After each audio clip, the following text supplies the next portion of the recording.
call this General Policy Committee meeting of the Gainesville City Commission for August 24th to order. And before we get moving, I would call your attention to the art against the wall here. That is courtesy of Mirror Image, a young men's program here in Gainesville, particularly sponsored through the One Nation, One Project initiative that we've been working on here at the city with several community groups. So please do take some time to get a look at that. And that will be here for 2 or 3 weeks, I believe.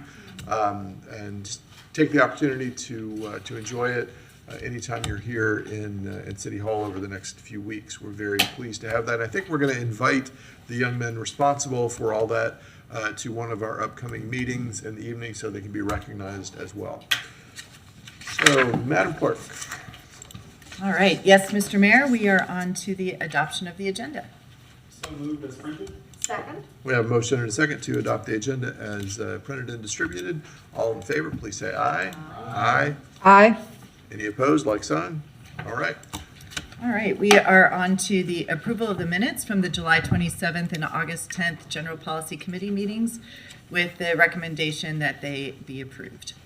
So moved. Second. We have a motion and a second to approve the minutes as printed and distributed. All in favor, please say aye.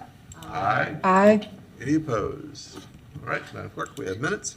All right. Mr. Mayor, we are on to our first discussion item, 2022-241, Dangerous Buildings and Board and Seal Regulations, with the recommendation the City Commission hear a presentation, discuss, and provide appropriate direction regarding the clear boarding ordinance.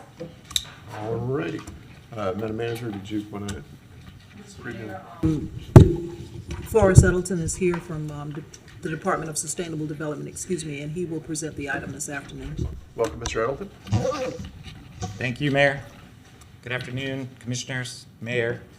Forrest Edelton, Acting Director for Sustainable Development, which of course houses the Codes Enforcement Division that really is the lead agency or division for dealing with a lot of the topics that we're going to go over today. So this conversation has been going on for a while. Largely, it's been called, the clear boarding item or the boarding and seal regulations. But over time, it's really morphed into including several different things. So I'm going to try my best here to iron those things out and keep them straight. So really, to start off, maybe a list largely. So of course, we're going to look at the clear boarding today.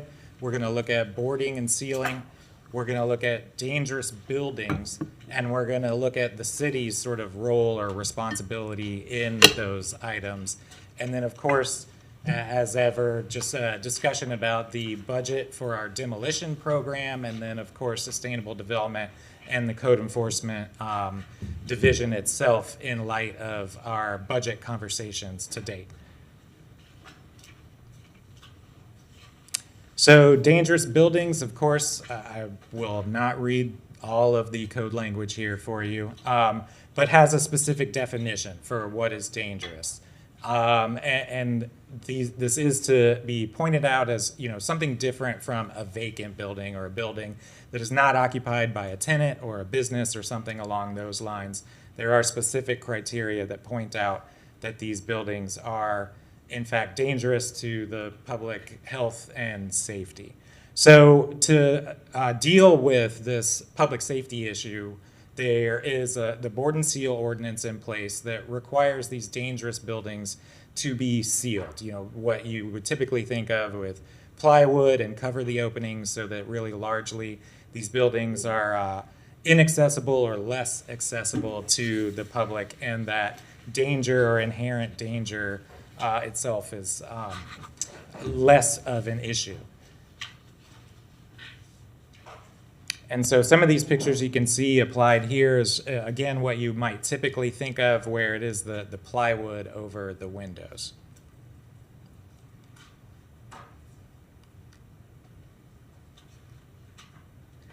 And so the City Commission asked staff to go back and look at clear boarding to see how this could be implemented. And of course, the ordinance and the code language that you see here was brought into our code, and there are clearboarding regulations that now currently apply.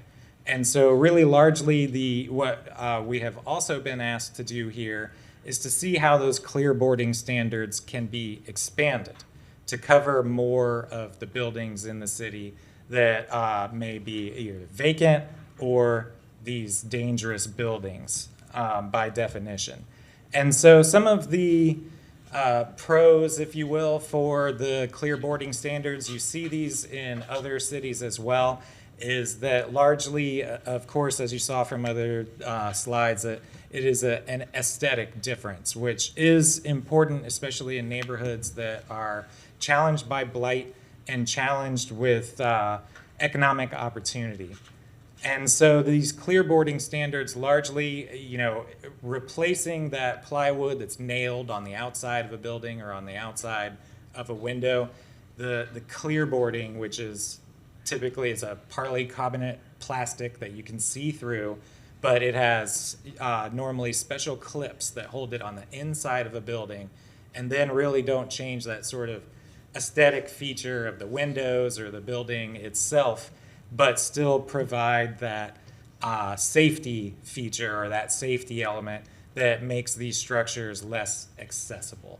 So the idea there, of course, is that it's more sturdy and stable, less need to put these up over time, and then really largely it makes these areas that we would typically call or define as blighted have less of that look like a boarded up neighborhood.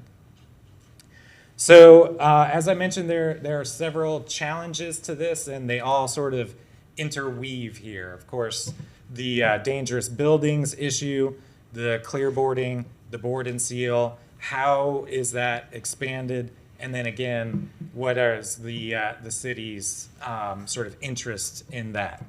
Both, of course, from the aesthetic perspective, as we talked about, but then what is the city's interest in terms of being in control, if you will, of some of these properties?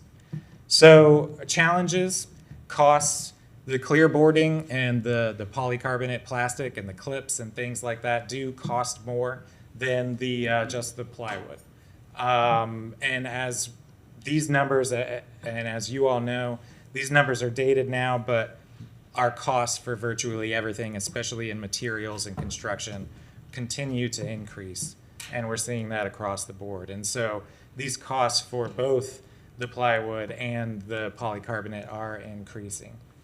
It is also, as I'm sure you all are aware, the Code Enforcement Division really works proactively to try to fix or resolve these issues, whether it is really for the dangerous buildings. And largely we work to try to get property owners to correct what we'll see on site, especially if it does get to the dangerous buildings status. So something I do want to point out, especially where this conversation largely started, we had a dangerous buildings list that was over 100 dangerous buildings. And really, since this conversation has started, Sustainable Development and Codes has more proactively engaged the property owners to address these buildings that are on our list. And today you see that is down to, our current list is in the 60s. When we put this presentation together, that list was down in the 50s. So it does still fluctuate as both buildings become more dangerous over time, but also leading into another conversation is about the city acquiring some of these properties that may contain or include dangerous buildings themselves.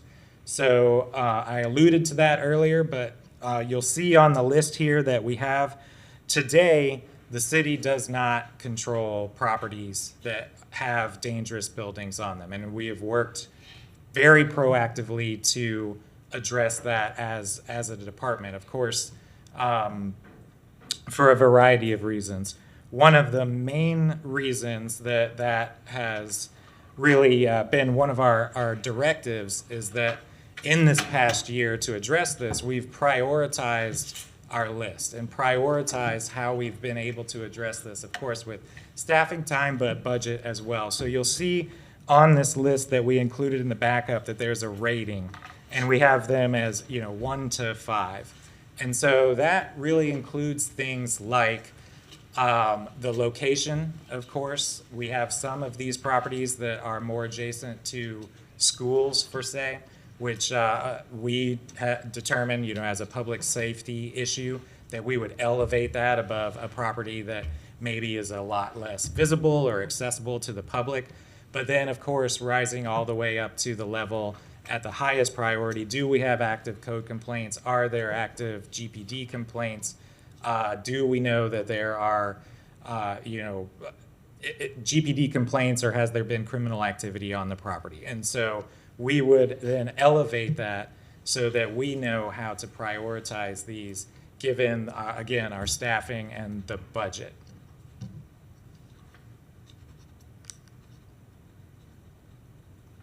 And I probably should have clicked on this first, but this is essentially what I just went over here. This slide says the 52 total structures. Our up-to-date list includes more than that, but again, a lot of these are come onto the list when we are initiating or beginning that working with property owners, and then of course, largely those would be the lower prioritization because we think we can solve those before they get to a serious situation.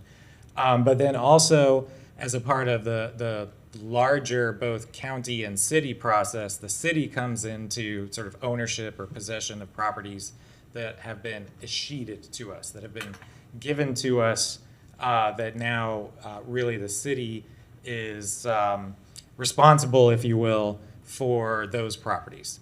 And so, of course, it takes a time for those properties that the city did not really have an interest in to then become a part of our sort of operational decision-making for how we would deal or address with or address these properties. And of course, there are legal processes and ramifications for that property coming over into sort of city control. So there are times where the city does have either dangerous buildings that there is a time requirement, if you will, before we are able really to move forward and act on those. However, as you've seen, we have worked to remove all of those to date from our current list. And I do want to point out here, of course, our budget for these dangerous buildings, or really the demolition budget. Of course, it's in the city's interest to remove these buildings if they are dangerous. And so we do have a budget for that demolition.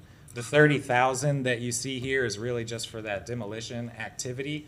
And roughly that puts us about 4 to 5 structures in a year for us to demolish. And that is a typical structure, as you saw in some of these previous pictures. So for a typical structure, these are going to be the 4 to 5,000 range. What is less predictable are the cases where there may be insulation that has asbestos, shingling that has asbestos, or in some cases where there is an exceptional or an inordinate amount of trash, and in some cases some dangerous trash that needs to be removed from the property. And in those cases, the budget, or the cost, I should say, for those can go up to $10,000 or $12,000. And we have seen at least one of those cases this year. So of course, in some cases when there are buildings that rise to that, it can really make it challenging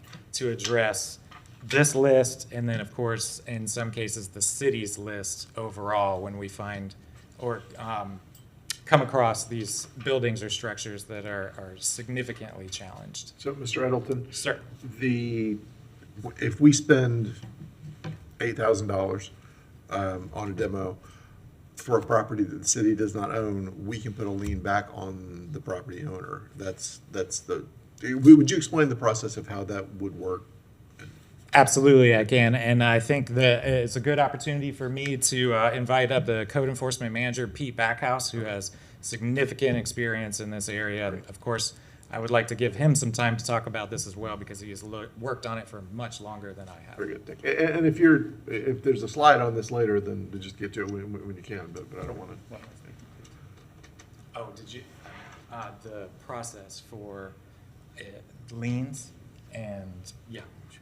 Welcome, Mr. Backhouse. So liens are generated a couple of different ways. One is through a hearing of the case by the special magistrate where fines and costs are assessed. And a second are for cost liens themselves where the city invests money in properties. If we have to clear a lot, if we have to demolish a structure, if we have to board and seal it, we bill that property for the costs and we assess a lien on the property so that if it gets sold or something else happens in the transaction, we will get the money back as a result of that. Sometimes it takes a while for that to occur. These properties sit vacant for extended periods of time, but that is one way to make sure it gets done. One of the contingencies, however, is that a lien for this, code enforcement is only good for 20 years. So if somebody sits for a really long time, our lien could actually go away. It also could be replaced in hierarchy at a lower level depending on what other liens are on the property. If there's a huge amount of lien on the property, then it becomes difficult to foreclose on it because others will supersede us getting our money, and it isn't worth us investing the time and effort from the city attorney's office to move that process forward. Okay. Very good. All right. Thank you. Yes, sir.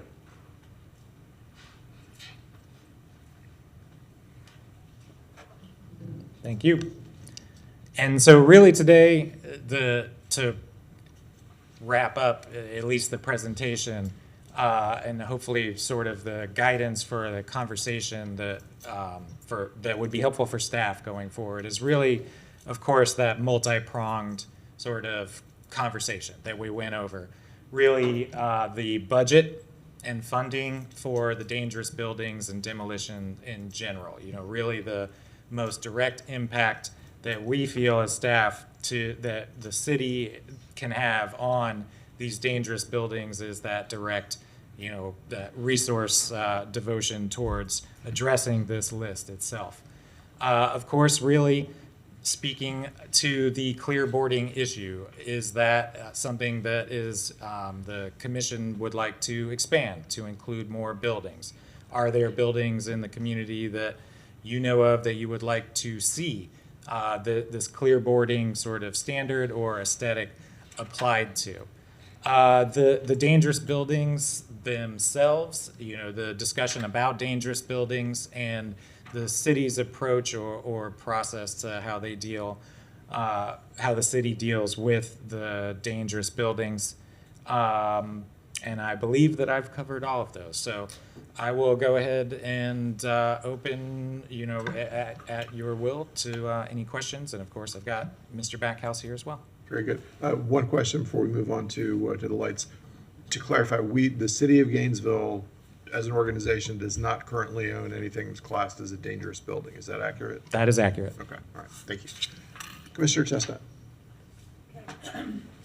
Excuse me, how many of the 52 total structures would you say are tied up, or if they are tied up, in heirs property?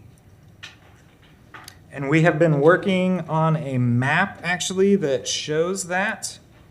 And so I hope I think the map you is were coming working on forward. printing it up. Yeah. we're working- The map is headed downstairs right Okay, now. thank you. It's roughly about a fifth. It's about 10 of the properties. About 10 of them. So for those buildings, let's say, we have applied the clearboarding,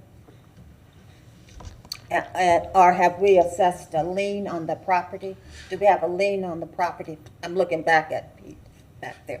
Generally, no. Okay. So we have, once a building's been declared dangerous, there's steps that we go to through the ordinance in terms of making that determination. We, at that point, once the building goes on the dangerous buildings list, the property owners are notified that they essentially have a couple of options. They can, one, remedy the issues that have led to it being declared a dangerous building, or two, they can demolish the structure.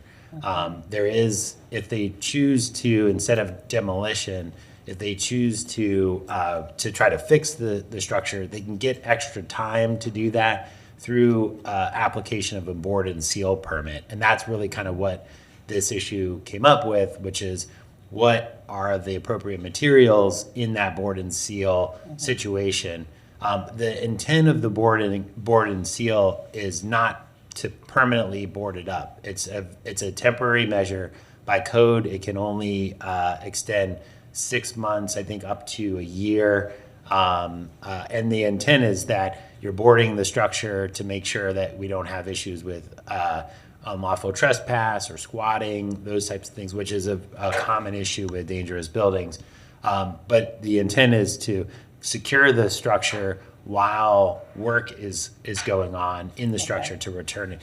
What typically happens, however, is that it gets boarded and then it continues to sit beyond that time. If it's heirs property, obviously the commission knows, all the difficulty with that. If it's property that's homesteaded, we have limited options in which to do that.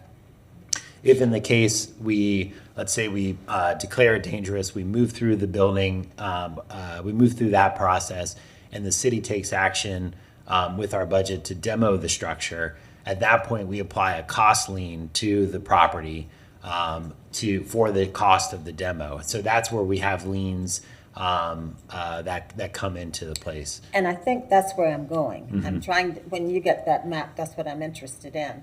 And then my next question is on, you have an average demolition cost per structure is $8,000, excluding 2003 Northwest 13th Street. You would Yes. expect this one to cost more than $8,000? Yes, so that Northwest 13th Street, that's the old Social Security building. Okay. And so that one is, actually, it has a separate amount set aside for it within the budget that is specific to that building. And if I might, Mr. Mayor, if I might just interject here, I believe it's about $100,000. Yes. And I think that could be utilized going forward. It's one time, but it's $100,000. I think the building's coming down within the next few days. They've set up equipment over there already, and they're taking it down, so it's not a cost that we will have to accrue, so that's $100,000 right there. Oh, so the Like they're property gonna owner's pay taking for it it. down. They're paying for it. Excellent. Thank you. Excuse me. But we have $100,000 in the budget, Yes, ma'am. just in case. Oh, I have some ideas. Okay, all right, thank you. I conclude. All right, thank you, Commissioner. Commissioner Buck. So thank you, Mr. Mayor, thank you, Mr. Middleton. So two things I really appreciate is we discussed this, I want to say it was February. I mean, it was very, very early in the spring, and you had a number that was basically on these sheets of roughly 100 dangerous properties, and it sounds like you've reduced that to basically 30 to 40% in that amount of time, right? Because now we're in the 60s. So that's very good, because we can't have properties that are just like those that you depicted and portrayed there really negatively impact our neighborhoods in a whole host of ways. I mean, they really take down a neighborhood. And then the second thing that I'm really appreciative of is the fact that our city-owned properties, we can't be the ones to role model things that are in neighborhoods. And maybe the manager can say, how many city properties did we deal with, Mr. Edelton or Mr. Backhouse? Yeah, 5. And those 5 are, and what have we done with those 5? They have been demolished. Several of them within the last few days. Ma'am? And then I think probably what Mr. Persons is going to add is that those properties then are slated for our affordable housing programs with the housing. So, so this is a connect the dots type of thing. We deal with our properties that we own and the things that we do, and then we utilize those properties in ways that are very beneficial to the community. And that was actually led to that very question is, so what is our plans? How are we benefiting now using these 5 properties that the city owned? We've cleared them, and maybe connecting to some of our other programs that are very meaningful for affordable housing. So I'd just love to hear something about that in that process. I think I can hear Mr. Harris come out behind me. Corey Harris, Housing and Community Development Director, to the Mayor, to the Commission. So as we have properties that are deemed surplus, then we're working through a process right now we have a plan in place right now, or a current structure to where those properties are made available to a lot of our nonprofit entities, such as our habitats, our neighborhood housing and development entities, that then they can redevelop into affordable housing. Might add, Mr. Mayor, I believe there were about 2 or 3 houses demolished maybe a few days ago. They are associated, if I'm not mistaken, Corey, with the $1.9 million home art money. And is that correct? Yes, ma'am. So I think So- yeah. So, to that point, with the home art, under HCD's purview, Housing and Community Development, we have 5 properties that we're looking to redevelop to increase the density of them. So we'll replace 1 structure and add 3 structures, a main structure, an attached ADU, and a detached ADU as well. I just appreciate the linkage between, we deal with something that we should deal with, and now we're trying to make sure that we're addressing some other goals with those properties that are beneficial, just as a whole. So I think that's a really good effort that's connecting some dots, like I said before. Yes, Mr. Mayor, it's great to see the teamwork, because these types of things, the discussion about clearboarding is like the most superficial part of this issue, which is much deeper and much more interconnected with everything else that the commission is trying to tackle, whether it relates to heirs property or poverty or just redevelopment and revitalization of neighborhoods. I did want to Commissioner Book's point, I did want to emphasize something that I think Mr. Edelton alluded to. Our dangerous buildings list is an active list. So we do periodically go out, we reassess the list. Things happen, a structure has a partial structure fire, or a resident passes away and there's not a sort of direct family watching the property. Those properties can become derelict very quickly. And in order to actually make it to our dangerous buildings list, it has to have some visible issue with the building from the street.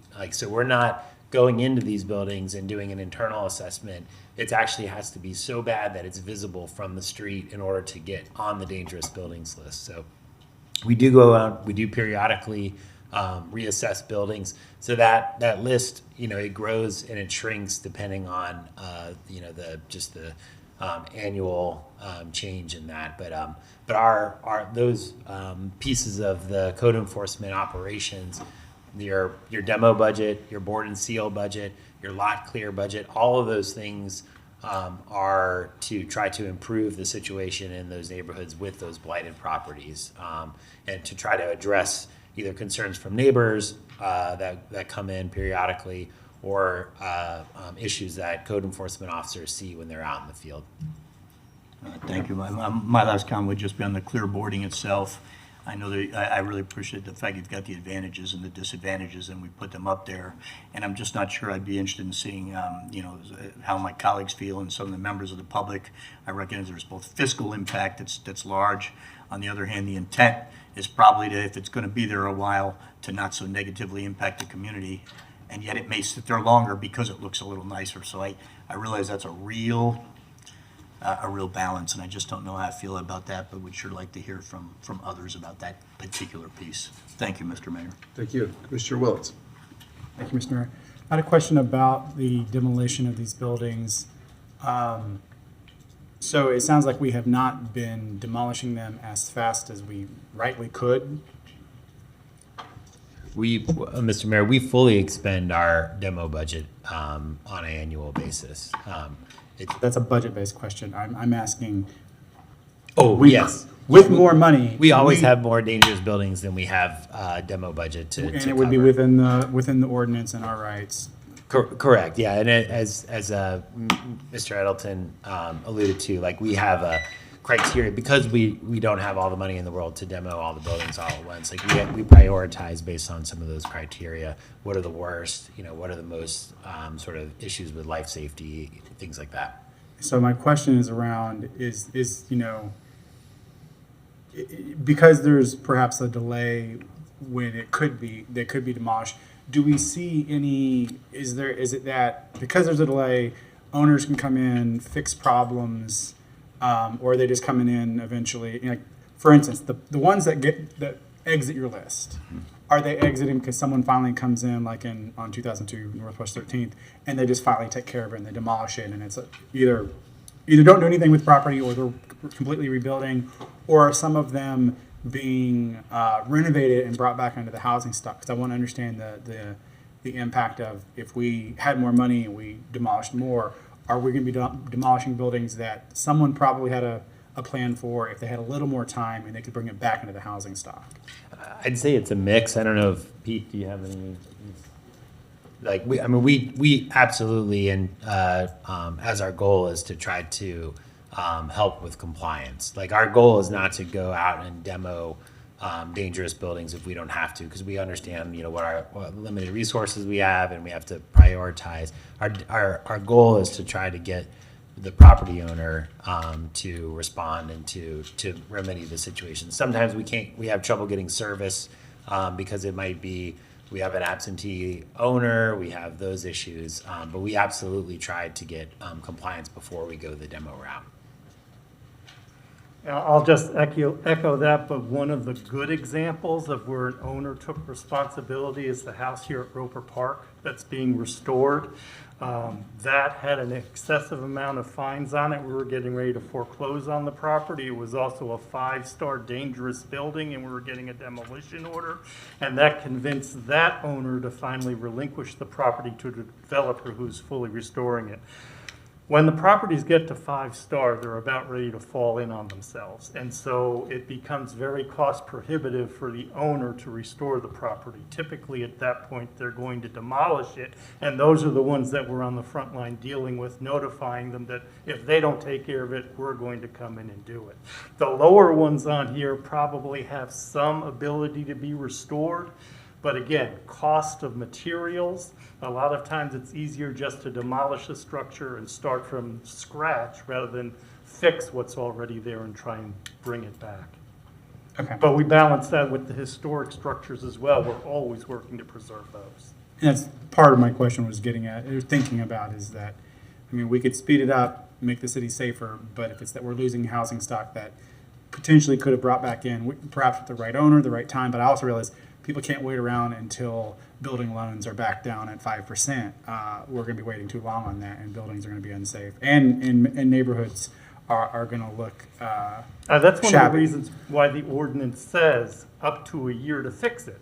The longer it sits there, the more it's going to deteriorate, the more problematic it is to bring it back.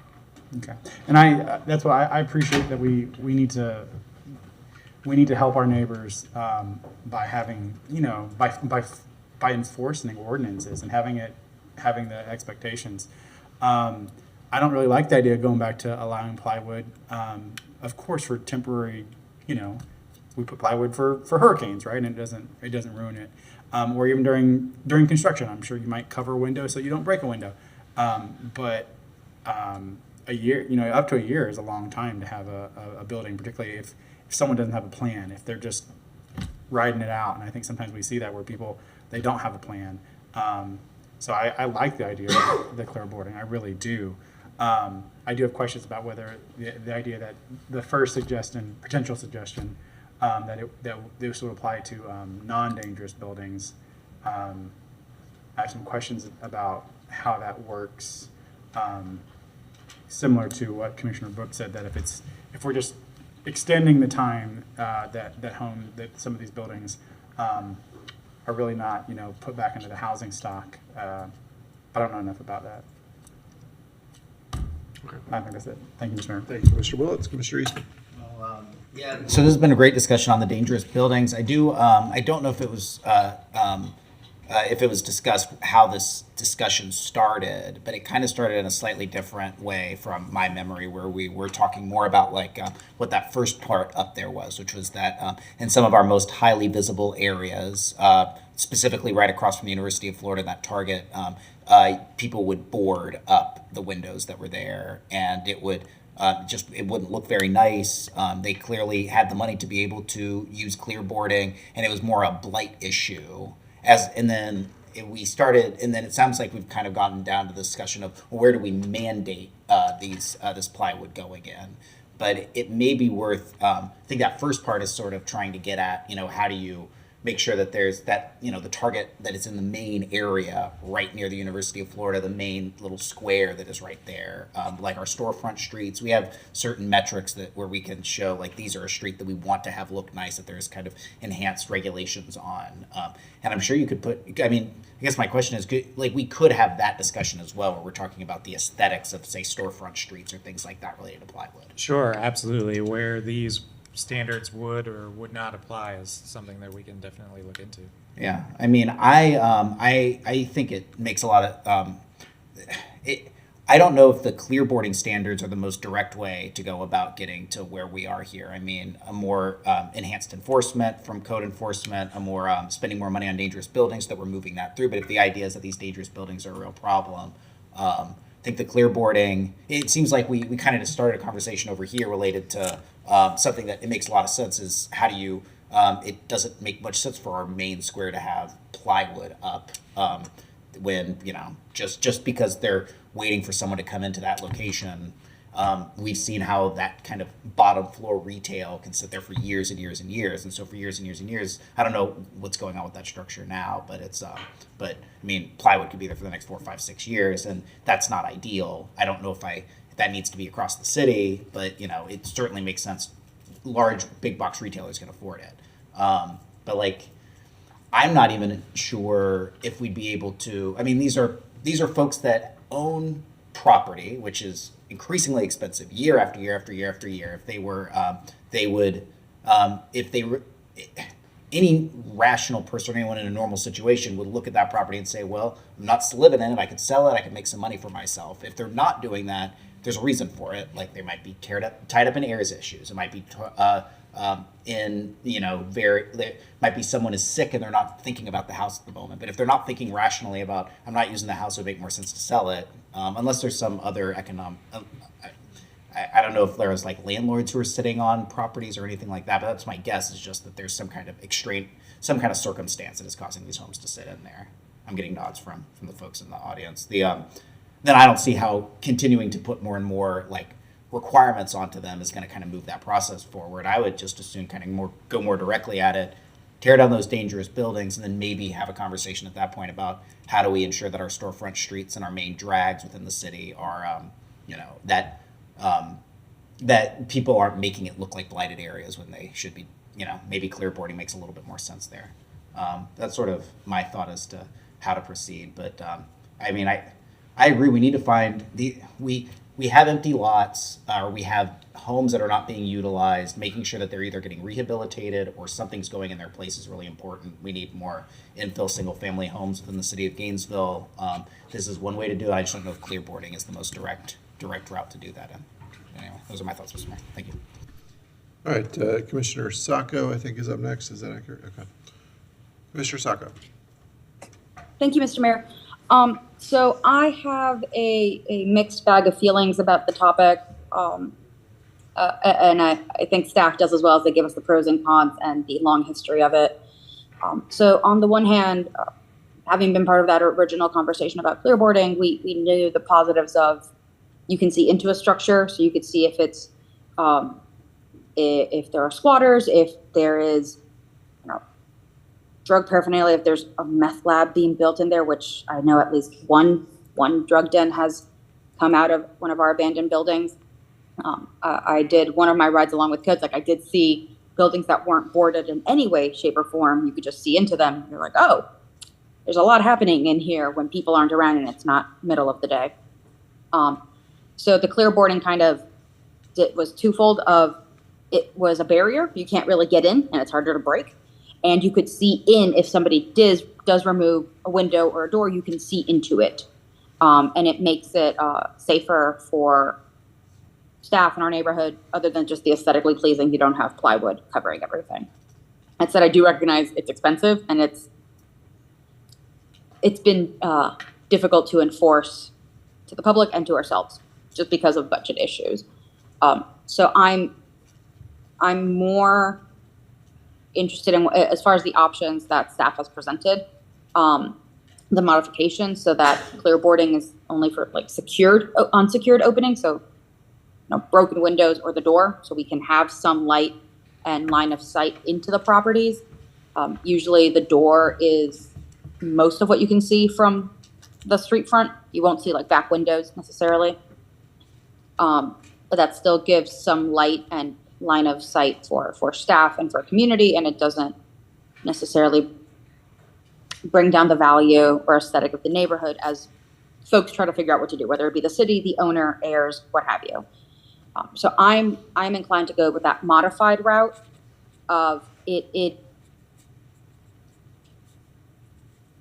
I'm inclined to go with the modified route. The other thought I was having was, correct me if I'm wrong, Mr. Edelston, or Mr. Backhouse, if someone is working on an issue, let's say they have a roof issue, a lawn issue, some kind of code violation, we make subjective judgments at the moment of, it should take about X, Y, and Z time to fix this. We will give you X, Y, and Z time. And if they haven't fixed it yet and they tell you, hey, I haven't been able to find a roofer, here's proof that I have called, or here's, I have made the effort, we give them a little more time, so long as effort has been shown, correct? Mr. Mayor, Commissioner, yes, that is correct. And this, to some extent, ties into what I think Commissioner Willits was asking or getting towards is, we do a lot of work on the front end and during process to try to really resolve this before we ever get to demolition or having to clear board or plywood anything. And an extra devotion of resources or funding would not really make us risk demolishing structures that still had the potential of being housing or really had the potential of being corrected in the form that they're in. Thank you, Mr. Edelson. Yeah, because I think first and foremost, it goes without saying, if we can salvage a home or a property, we should do that. That's where we should start. And I definitely empathize with, I think Commissioner Eastman might have been the one to say, if someone's older and just or sick or not around, like they may not necessarily have this as their first priority to fix something on their property. That's not their priority at the moment, or they physically can't. But if we have that conversation, we understand, oh, this isn't abandoned. It just needs, I'm gonna, for lack of a better term, needs case management. And I think the city, depending, what kind of property it is, where it's located, we might have other resources that we can offer through that kind of case management to see if there's an option other than boarding or demolition to kind of preserve that housing and help them along. And I think that might be where your department can really work in tandem with Mr. Harris of where can we find these resources, where can we collaborate and kind of pass that along to, this shouldn't be a demolition or a code issue, it should be a community resources issue. So I really would want to scale back the language to where it is just absolutely necessary in the least, in the fewest spaces required, like doors or something's a broken window, fine. If it gets to that point, but until it gets to that point, to have the first line being kind of assessing, is this an heirs property? Let's move you along to our contract. I think we still have our contract with Three Rivers for heirs property. If it's a matter of repairing something, is there something in GCRA budget if you're in the right area? I'd want to do that, but I don't know exactly. I would leave that to sustainable development and legal to kind of figure out how to scale back that language to kind of meet those goals. And when it comes to that first line of just other stuff is going on, really give you guys the same discretion you have with other code issues of, is this really dangerous? Because I'm looking at the definition and how we define dangerous property. There's a lot. There's a lot. And I feel as if, this is usually not my stance on anything, I feel as if a simpler catch-all vague definition to give you guys the subjective control over it would be more efficient, rather than trying to see if it meets any of the checklists of like, is it this, is it this, is it this? And if it falls into any of those, we are obligated to treat you as a dangerous property. My preference right now would be kind of scale it back to a more general, subjective definition for a dangerous building. So you guys have that discretion, and can do case by case what would be best. That was a lot of words. I don't know if Mr. Backhouse was nodding to some of it, so I think some of it landed. But that's kind of where I am right now. I want to give you guys a little more freedom and flexibility in what you do, because I don't think we can give you more budget, sadly. So I think the alternative is to give you more flexibility in that decision making. Thank you, Mr. Mayor. Thank you, Commissioner. Commissioner Chestnut. Thank you, Mr. Mayor. I'm thinking if we went beyond the dangerous buildings just to buildings, especially to the one on 13th Street, the Target. The Target building, the way it's boarded up, they have painted the board the same color as the building, so it just blends in. I hate to say that it is aesthetically pleasing because it's not, but I don't think I would want to see a clear board and see all the way through that store. So I have some hesitations about clear boarding, just looking at where it would possibly go around town. But that one in particular, they've done a good job. I hope it doesn't stay that way for 5 years, but they've done a good job in sealing it. Thank you. Thank you. Do you have something to add? No, and I 100% agree with Commissioner Chestnut in terms of not being a permanent fixture. Another sort of alternative the commission can consider is you can simply not allow for any type of boarding along certain streets. I mean, in the case of the Target, they have a perfectly good storefront, glass system behind that plywood. I'm assuming that they put that up for security to prevent somebody from smashing the windows or what have you. But that's another option the commission can consider. I don't think this is not like a rampant issue. I think it's the rule providing the, sort of wagging the dog or whatever the right analogy is. I don't think we have a lot of commercial boarded properties. I think it's just that one happens to be big, visible, and everyone's like, whoa, so, I'm not usually like a big fan of like writing rules just for one property. If it was like we just had boarded, storefronts all over the place, I would definitely agree. But that's another option rather than choosing one or the other. We could just simply say it's not permitted. So, and we can always just contact the property owner and say, hey, is there anything better you could do there? Like on that one instance. So we're happy to do that as well. Right, okay, thank you. I'll get to you in just a second. Commissioner Willits, I have some thoughts as well.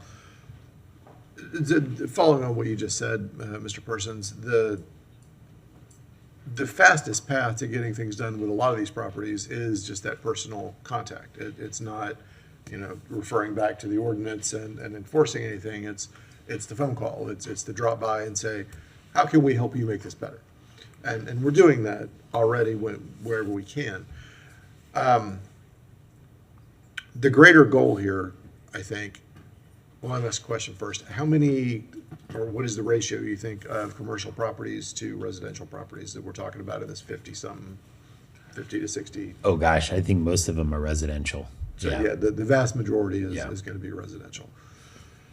So other than the real obvious ones, and the most obvious commercial property being what my kids call the haunted office building next to the GHS, which is going to go away in the very near future, and then we'll have a whole other discussion about what goes there, I'm sure, because they wouldn't be demolishing it with their own money if they didn't have a plan.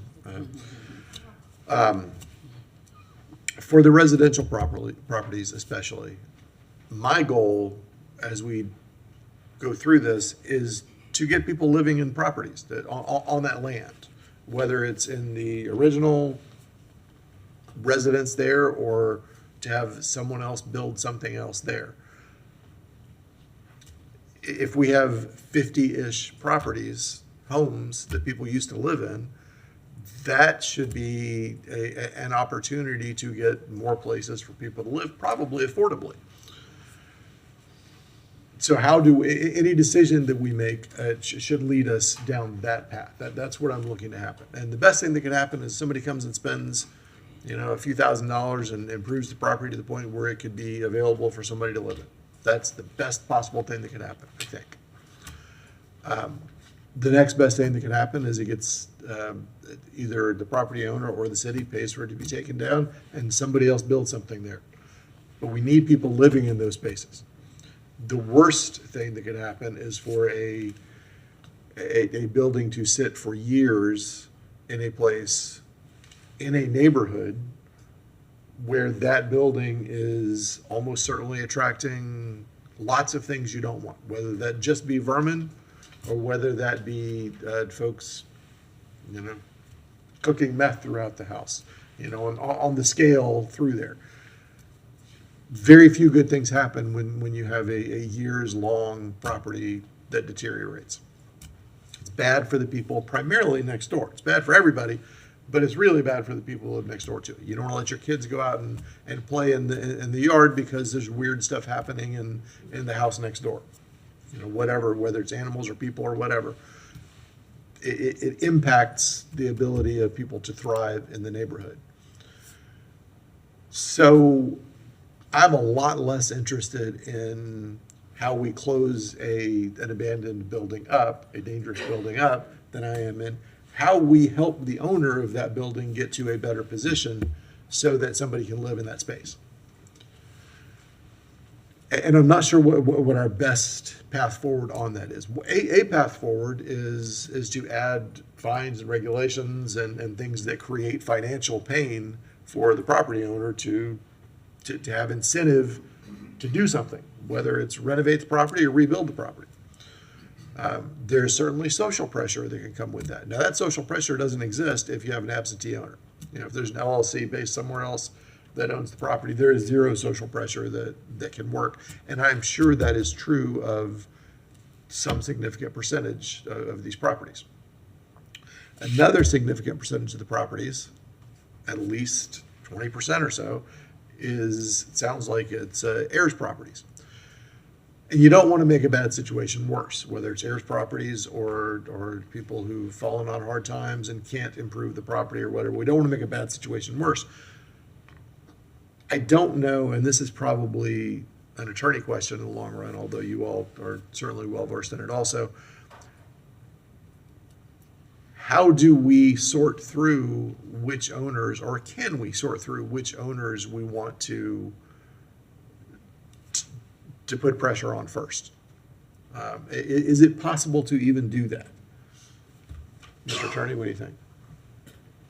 You're speaking of, Mr. Mayor, what action we could take against properties in which we have liens against? Now, We certainly have this. if there are three properties that are in similar states of disrepair, one is owned by an out-of-town LLC investor, one is owned by a variety of heirs in an heirs property situation, one is owned by someone who got too sick to take care of their own property, but still is the sole owner of the property.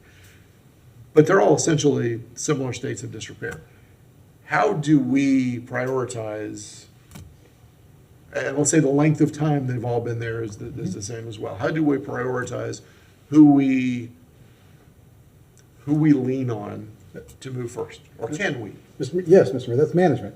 I think we certainly have the discretion to how to allocate our resources in pursuing a police power goal. Okay. And that's essentially what you're doing. Now, I would caution, obviously, we can't make the decision based upon bad or incorrect reasons, based on protected characteristics, for example, but we can make rational management decisions if we understand that we might be able to get more quickly results from a corporate owner. We might understand that in heirs property situation, there are other avenues you could pursue to help the owners straighten out responsibility so they can be responsible for themselves. And there might be other factors that come in play as well. But certainly we have the discretion to exercise our limited resources in the manner we think is most appropriate, as long as it doesn't stray into areas that are obviously not allowed. But something like likelihood of success in getting the property back to a state where someone can live in it is something we could use as a, I think we could certainly use public resources in the most efficient way possible. okay, all right, gotcha. Ideally. I think we do. Yeah, Yeah. but we want to avoid creating classifications up here on. Yeah. Okay, gotcha, okay. Just to add to what Mr. Nee was saying, generally, I think what you heard from staff is we do prioritize. We don't necessarily prioritize today based on the ownership of the property, but we understand as staff that each of those sort of three, conceptual buckets have challenges and of their own accord, and have solutions that are, us providing maybe help from a subsidy standpoint for LLC is not the sort of highest and best. We want to use that money for the person who is living in the house and is just struggling, or and obviously connecting heirs to our heirs program is that's part of it. But I think generally from a staff perspective, like we try to we prioritize the existing list based on public safety, first and foremost, and the condition of the structure. But certainly like that is essentially, as Mr. D said, within our purview to determine how we best apply what resources we have to that. Okay. So if we were to reprioritize that $100,000 or so that had been applied to the haunted office building back to the rest of the properties, you could go from being able to do 5 or 6 properties a year to doing about 15 or 16 properties in a year. Could we reasonably do that? I mean, because that's a third of the properties. Yeah, I think that would be yeah. Okay. Yeah, we'd be very happy with that. I mean, I think generally speaking, it is preferential to have an empty space next door than to have a deteriorating space next door that nobody's going to do anything with. Okay, I'm interested to hear what, we'll go a couple more lights here, and then we'll hear from the public, then we'll come back up here and hopefully get to some solution. But my hope for today is that we help you all find a path forward to doing this faster. And again, I'm a lot less concerned whether somebody uses plywood or polycarbonate than I am with lowering the number of dangerous buildings in our community and increasing affordable housing, and because those things ought to be going hand in hand. So, all right, Commissioner Willits. Thank you, Mr. Mayor.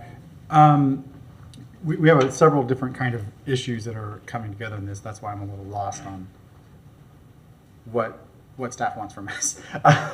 But the one about non-dangerous buildings, whether it's clearboarding or using plywood or other materials, if those buildings are in a PD or PUD, or land development code already suggests that they cannot have one long wall of non-windows, right? Like there's the idea that some of this specifies that you have to have windows or doors facing main streets. How does that apply then when they do board all those windows up? Is it somehow literally not in compliance just on that part of their land use or whatever the development code originally had said? For the land use and zoning, we really apply that to the building or the structures itself that have been originally proposed.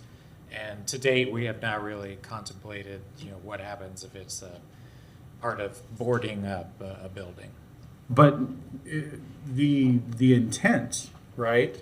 The intent of ordinances or land development code, the intent is that we don't have long stretches of windowless, particularly commercial and mixed use space is what I'm thinking of, right? Like big blank, in essence, blank walls, right? That's at least the intent. Mayor, Commissioner, yes, that's the intent, accepting that for land use and zoning, really what we're reviewing is a permanent or an established use And this boarding of the buildings is a temporary status. And so that temporary status is more contemplated in the sections of code for what we're talking about today, and less so in that land use and zoning. Okay. Well, I asked that because, if we have some fears that sometimes temporary becomes permanent, or even the permanent in the time frame of a 4-year college student who's here for 4 years, right? In their world, that's permanent. They're here for 4 years, they're gone, and in their brain, forever, a building was abandoned up. That's permanent. For those of us who are here for 10, 20, 30, 40, 50 years, that's temporary. So I just wanted to know, we're trying to deal with it here, but I was trying to understand a little bit about the intent, what we intended for buildings to be, or the basic form of buildings to be, and then this just seems like a way that is easy for them to go against what we had intended. Not easy way, whatever. It ends up being a way that they do. At least it sounds like a cheap way to go against what we want, outside of just a dangerous building, or a temporary situation that they got to figure out what they're doing. But if it sounds like it's becoming more permanent, it sounds like they've gone around the intent of our community to not have big windowless sections of commercial or mixed use. So that's kind of what I'm trying to understand. Mr. Mayor, I agree. Like, number one, we don't need to have dangerous buildings, the fewer of them as possible. I like the idea of clearboarding, but if it's that we're not getting anywhere with this, and instead we need to focus more on the help. But it sounds like, and to staff's, I compliment staff that we started off with a list that's bigger, worked our way through. Some of that they've taken care of on their own, but I appreciate that we work through areas property issues, and we're committed to it as well. But still, obviously, we don't have the resources enough, or maybe we do, to really step in and push them along on that. Because in the end, those areas properties, nothing is stickier than a family situation with property and the memory of a loved one. So we can't push them along more than, but I don't believe in that situation, adding fines or whatnot, it's not going to speed them up anymore. If money was the issue, they would have already figured it out, because they probably could have made productive use of the property. Someone could have built a new home or rented or, sold it or whatever. So it's not just, in that case. So I continue to trust that staff works and that they do some prioritization. So I'm still a little confused what staff would like from us, because there's a lot of different options, and if they just, so I'm interested to hear after we hear back from the community, what you really want from us, because right now when I look at it, it's not clear what you want, because there's just too many options up there for me to pick from. Thank you, Commissioner. Commissioner Eastman. Thank you. And it sounds like we're kind of going around, getting to kind of a solution that staff is looking for. I did want to kind of give a shout out to our staff. We've been talking about kind of subjective decision making and how we do management. I did a ride along with Office of Sustainable Development, I want to say when I first got into office, maybe 4 or 5 months ago, with Todd Martin, who was over there, who just lives and breathes all this stuff. I want to say he was past retirement and he continues to, or am I mixing him up with another one of the employees? Anyway, he lives and breathes all this stuff, and there are certainly subjective decisions that were in there. He drove me, we'd go along, he lives and breathes old houses and how they're constructed. We went to one place that sticks with me that was in Duval, and in your district, Commissioner Duncan Walker, that side of the house was falling down.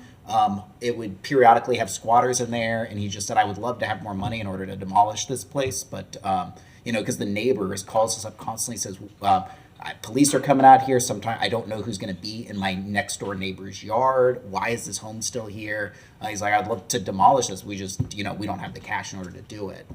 And was very sensitive to the fact that home is very different than some of the other homes, which are dangerous, but they're trying to figure out, and, sensitive to the fact that some of these are historic homes that, these people live and breathe what they do, the way that we live and breathe policy up here. They're living and breathing codes or zoning or long-term planning, and so I think I want to say there is a good amount of subjective decision making that goes on here, and that at some point we kind of have to turn it over to the folks that love all this stuff. And if we hear problems where people are misusing it or overusing a certain tool that they have, obviously go and check that. But I haven't seen that. I've seen a lot of sensitivity to when you decide you're going to demolish a building, and the fact that by leaving a building there, you are really impacting some of the neighbors that are nearby if you do not take action. And you're impacting the police that are constantly having to go over there, or you're creating fire hazards that are going over there. I mean, there's a lot of issues to these. And so, and I guess to my other point is, I remember looking at that and we were talking about the clearboarding, and it seemed kind of funny that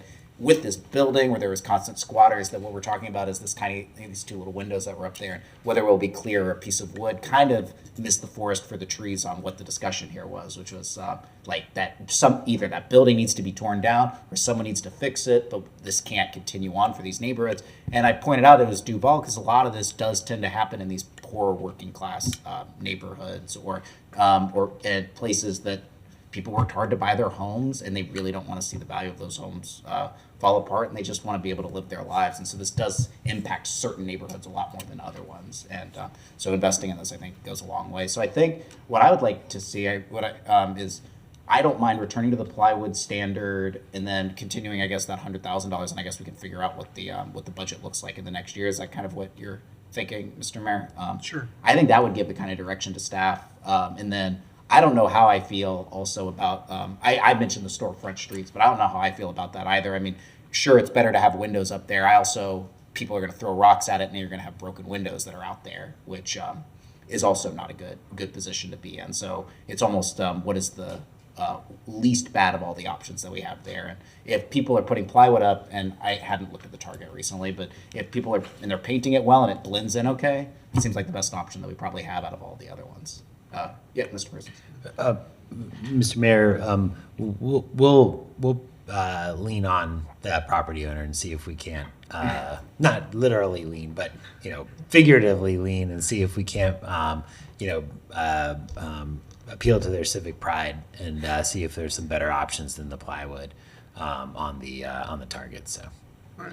and I think as Commissioner Eastman alluded to, I think that from a staff perspective, we would be fully supportive of that proposal. And thank you for the shout out for Mr. Martin. When this is many years ago, if you'll indulge me, I was sitting with Ms. Filer with her neighborhood group, and somehow we were talking about just about city stuff, and she's like, "Well, how's Baby Todd doing?" And I'm like, "Oh, who?" She's like, "Code enforcement, Baby Todd." I'm like, "Baby Todd." I'm like, Todd is like a tall, he's got a buzz.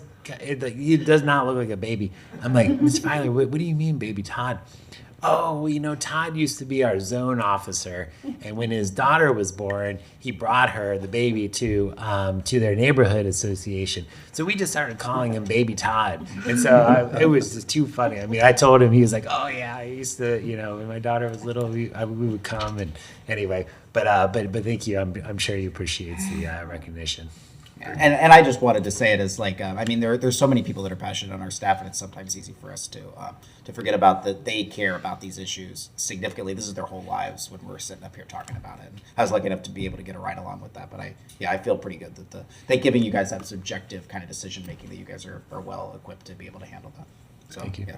Thank you. Thank you. Commissioner Book, did you want to get in before we? Okay. Community, and then a couple of questions and probably a partial motion that addresses at least one piece Very good. after we hear some more. Okay. Madam Clerk, do we have? Yes, Public Mr. comment? Mayor, we have Tana Silva. She's our only speaker, son. Okay. Welcome, Ms. Silva. Thank you. Before I forget, please lean on, or whatever you need to do, UF to remove the plyboard from that church building beside the Continuum. It looks like Detroit 1995 or something. It's horrible. It looks like a derelict building, and there's no need for that. They boarded up the windows of the historic church. So, I'm so grateful to so many people in Gainesville, including the city and HTC and all of that, for the huge efforts over the decades to stop demolitions of usable buildings, including almost 30 many years ago that the city put on auction and had them all rehabbed, including 8 on my street, including my own. And of those 8 houses. I think most of us are still living in those houses. Anything to slow demolition by neglect is worthwhile. And so, anyway, there's a lot else to say. Clearboarding, I think it's just unnecessary expense, and to expand it, and even to keep the ordinance as it is for 30 days for something that's going to be on vacant for 30 days. Why would you want to seal that at all? We have a lot of experience with structures being labeled dangerous buildings and examples of them being rehabbed instead of demolished. 2 of them on my block, given sufficient time, were considered dangerous buildings, and one of them now has a wonderful family living in it, and another one has been completely rehabbed for rental, and many more over the years, thanks to people speaking up a couple of years ago for more time for one of the oldest houses in Gainesville, the one on Roper Park that was just mentioned, because otherwise it was headed for not good results. So we also have experience with the City Commission and Standing Committee and Preservation Board taking time and much open discussion to address demolition by neglect. That was coming to fruition with recommendation coming back to the City Commission in March 2016, when instead standing committees were abruptly disbanded and the collaborative momentum was lost. The staff report for that joint meeting in 2016 had extensive research on stemming demolition by neglect, and it's worth looking at again, and on methods used in Jacksonville, for an example, to mothball buildings in a sound way for as long as 3 years with certificate of appropriateness. One small specific example method was not covering intact windows. It would be great if you all could take a few minutes to look at previous models of that kind of civic engagement to arrive at good decisions. Well, there's more. Thank you. Thank you. That was our last Okay. speaker. All right, Commissioner Blue. Thank you, Mr. Mayor. Just a question, one more question on the clearboarding aspect. Is there any appreciable difference between those that we board up with plywood and getting those resolved and those that we've clearboarded? Do we have anything that kind of helps us in our decision-making from a data standpoint and what's happening from the owners and compliance? Mr. Becker. Mayor, there was only one house clearboarded. And it was not done by the city, it was done by the owner, because we didn't have the funds to follow up to get the clearboarding done. And no, there was no significant, that we noticed, difference between the use of the plywood and the use of the clearboarding, other than the aesthetics that we've already discussed. All right, so that doesn't really help us data-wise as, kind of an efficiency. I was just looking at some of the houses. I think these are some of the houses that we have demoed that were under the city authority. 1100 Northwest 6th Place, Seminary Lane area, so I think that's gone. 822 Northeast 22nd Terrace, that's right in the heart of Duval Heights, so that one's probably now gone. That was an Ashido property, yes. Okay, and then I see a third one here, 1100 Northeast 2nd Street, so that would be just bordering the Duck Pond, right, kind of across from Publix on the east side of Main Street. Yeah, That's gone. A couple across, others. behind the post office. So they are spread across geographically. I would like us to stay away. What we do is continuing on the heirs properties. I know we've had the workshops. Those are different because we can't find a person who we're holding responsible when there's many people trying to figure out what to do with that property. And regardless of what we do, we need to really work hard on our heirs property efforts. Find out who's got the authority and who can handle things so they can then claim that property and then do whatever they need to. That's just a comment, and I think we've actually been doing that on the city side, but I think that is important. For those properties, they're in a different category. That leads me to what I think is, do we have $100,000 essentially allocated right now to deal with the 13th Street property? Am I understanding that? That's correct, yes. All right, so this is a motion that just deals with a piece based on the options that are up there. And I would move that we reallocate the $100,000 from that commercial efforts on 13th Street to be used for residential efforts on the dangerous building list. And obviously the priorities would be determined by city staff. Mr. Mayor, before action, if I could just put some comments in the record. So the 100,000 is in the current year budget, and if it is not to be expended, it actually rolls into fund balance. However, if the commission wants to utilize the 100,000 for this purpose, we would carry it forward into fiscal '24, but I would come back to the commission with a budget amendment in '24 for that $100,000 to be used. The other option is I could just add 100,000 if the commission deems it appropriate to the fiscal year proposed budget for '24. But I would be taking it from something that, we've discussed already. So let me make that one easy, Madam Manager. What would be the preferred way to deal with that efficiently?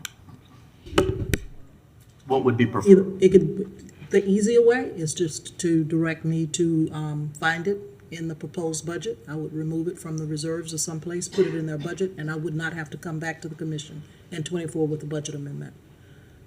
It's a real 100,000, but the way it's treated once the fiscal year ends is different. It rolls into fund balance automatically, All right, well then because they're not gonna spend it before the fiscal year. I understand.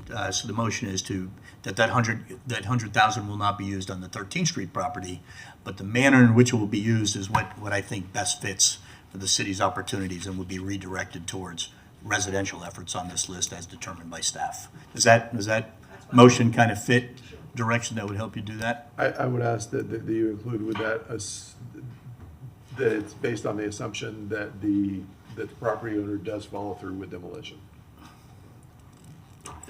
Provide a little more explanation. I think that is a good addition. Yeah, if they decide, if they say, we changed our mind, we're not gonna demo the property, it's a problem property. I mean, it needs to be demoed.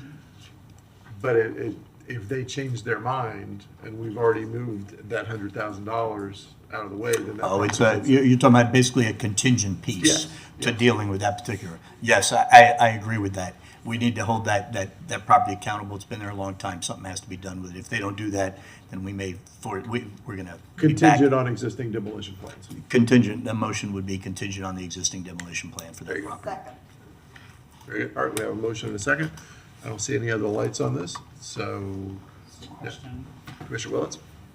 It's just so I get this right, the motion, I'm confused because we're talking about into a next budget year, that this motion is this,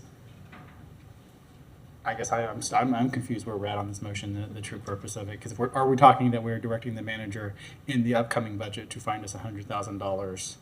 And of course, this is contingent, because if this gets torn down in, next week and it's completely demolished, then we won't have the need for it. So this is about next year's budget, correct? Yes. Okay, thank you. Okay, any other questions about that? Commissioner Eastman, you're leaning forward like you, okay, all right, okay. All right, all in favor say aye. Aye. Any opposed? Okay, that's unanimous, Madam Clerk. All right, our next item. Hang on, no, we have one apologies. follow-up on We have a that. couple of Commissioner reasons. Eastman. Wanted to direct staff to make any changes to the current clearboarding ordinance, we're gonna have to make a motion now. So I guess I'll make that motion, to direct staff to, return to allowing plywood to be used on dangerous buildings. Second. We have a motion second to return to allowing plywood as opposed to clearboarding. It's the next to last option on there, return to allowing plywood to be used on dangerous buildings. Okay, I don't see any other lights. All in favor, say aye. Aye. Aye. Any opposed? Okay, that passes unanimously as well. Mr. Mayor, if I might, real quick? Yes. I couldn't hit the unmute button fast enough, but it was an aye for Commissioner Boak's motion. Okay, great. Thank you.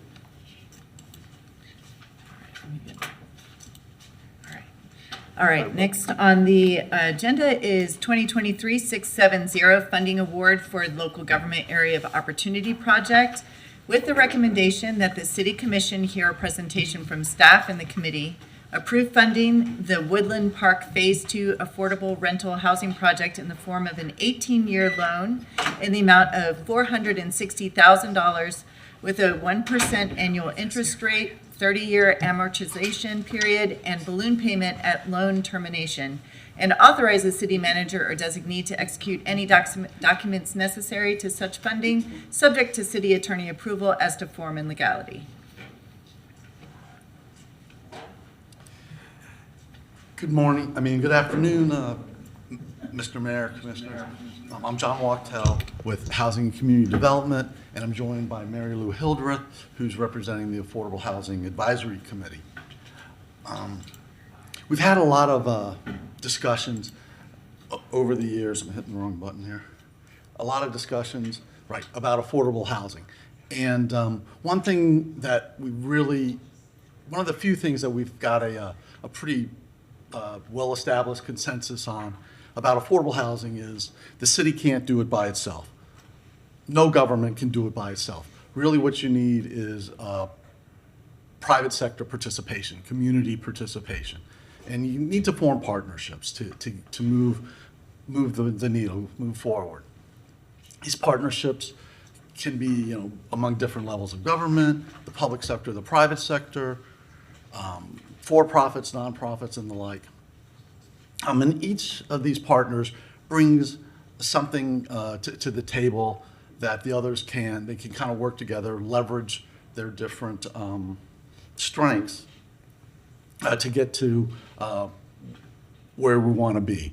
And what this proposal today is a little bit like, it's an opportunity. It's an opportunity for some significant investment by the private sector in affordable housing. And this isn't a new way of doing things. We've done this before, and just real quick, I want to give you some local examples of how this partnership has resulted in new affordable housing. And one is the Arbors at Tumbling Creek. It's a senior rental apartment complex, it's 64 units. It's 100% leased, speaks to the demand for affordable housing. They're all affordable. The city investment in this project was $46,000, and the total project cost was $13.3 million. Another example in Northwest Gainesville is the Deer Creek Senior Housing Project near the Senior Rec Center. Again, this is 62 units. It's 100% leased. It's 100% affordable. The city investment was almost $470,000 as a loan, so some of that will eventually come back. And the total project cost for this project was $14.6 million. All right, so this is a similar type project with the tax credits. So the city part of this partnership is the Connect Free program.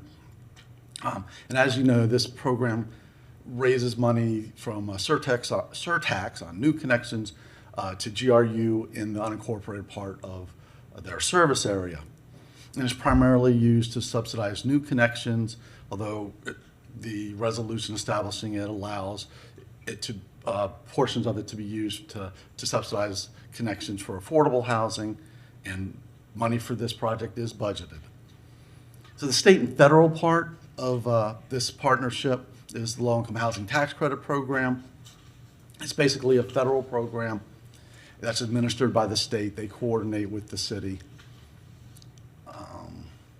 So the state, like I said, the state administers it. They have goals on how they want to use this money. They put it in an RFA, a request for applications, in medium-sized counties.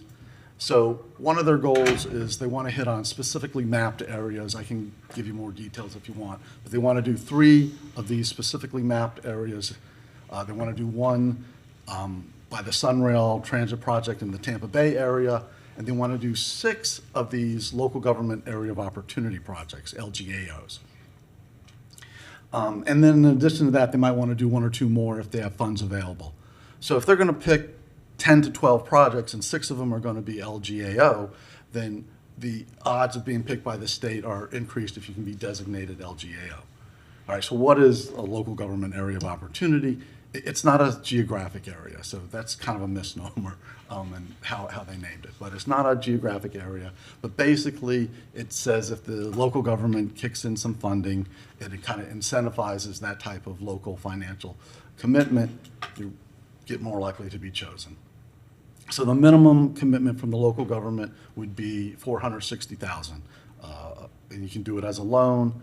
basically the city has to pick one. They can only pick one, and that's their preference. So all these kind of work together to make there's fewer applicants coming from fewer local governments. It basically gives better odds of being chosen by the state for this tax credit funding. So in June, we put out the word that this funding was available, and we received one application, and the Affordable Housing Advisory Committee reviewed the application on August 1st. At that meeting, we had 5 members attend. We needed 6 for a quorum, so they couldn't take an official action. But nevertheless, they reviewed the application, they reviewed all the paperwork, they got a presentation from the applicant, they asked questions, they discussed it, and they have some thoughts that they'd like to share with you about the proposed application. And that's what Ms. Hildreth will present the committee's findings and their reasons in a minute. Just so you know, if you approve this today, it would still, then the applicant would have to take their application to the state by September 12th, and the state is scheduled tentatively to make a determination on funding by the October 27th. If the state approves it, then they can move forward with underwriting and permitting and construction. So it still might be 2 or 3 years before it's finished and people are moving in.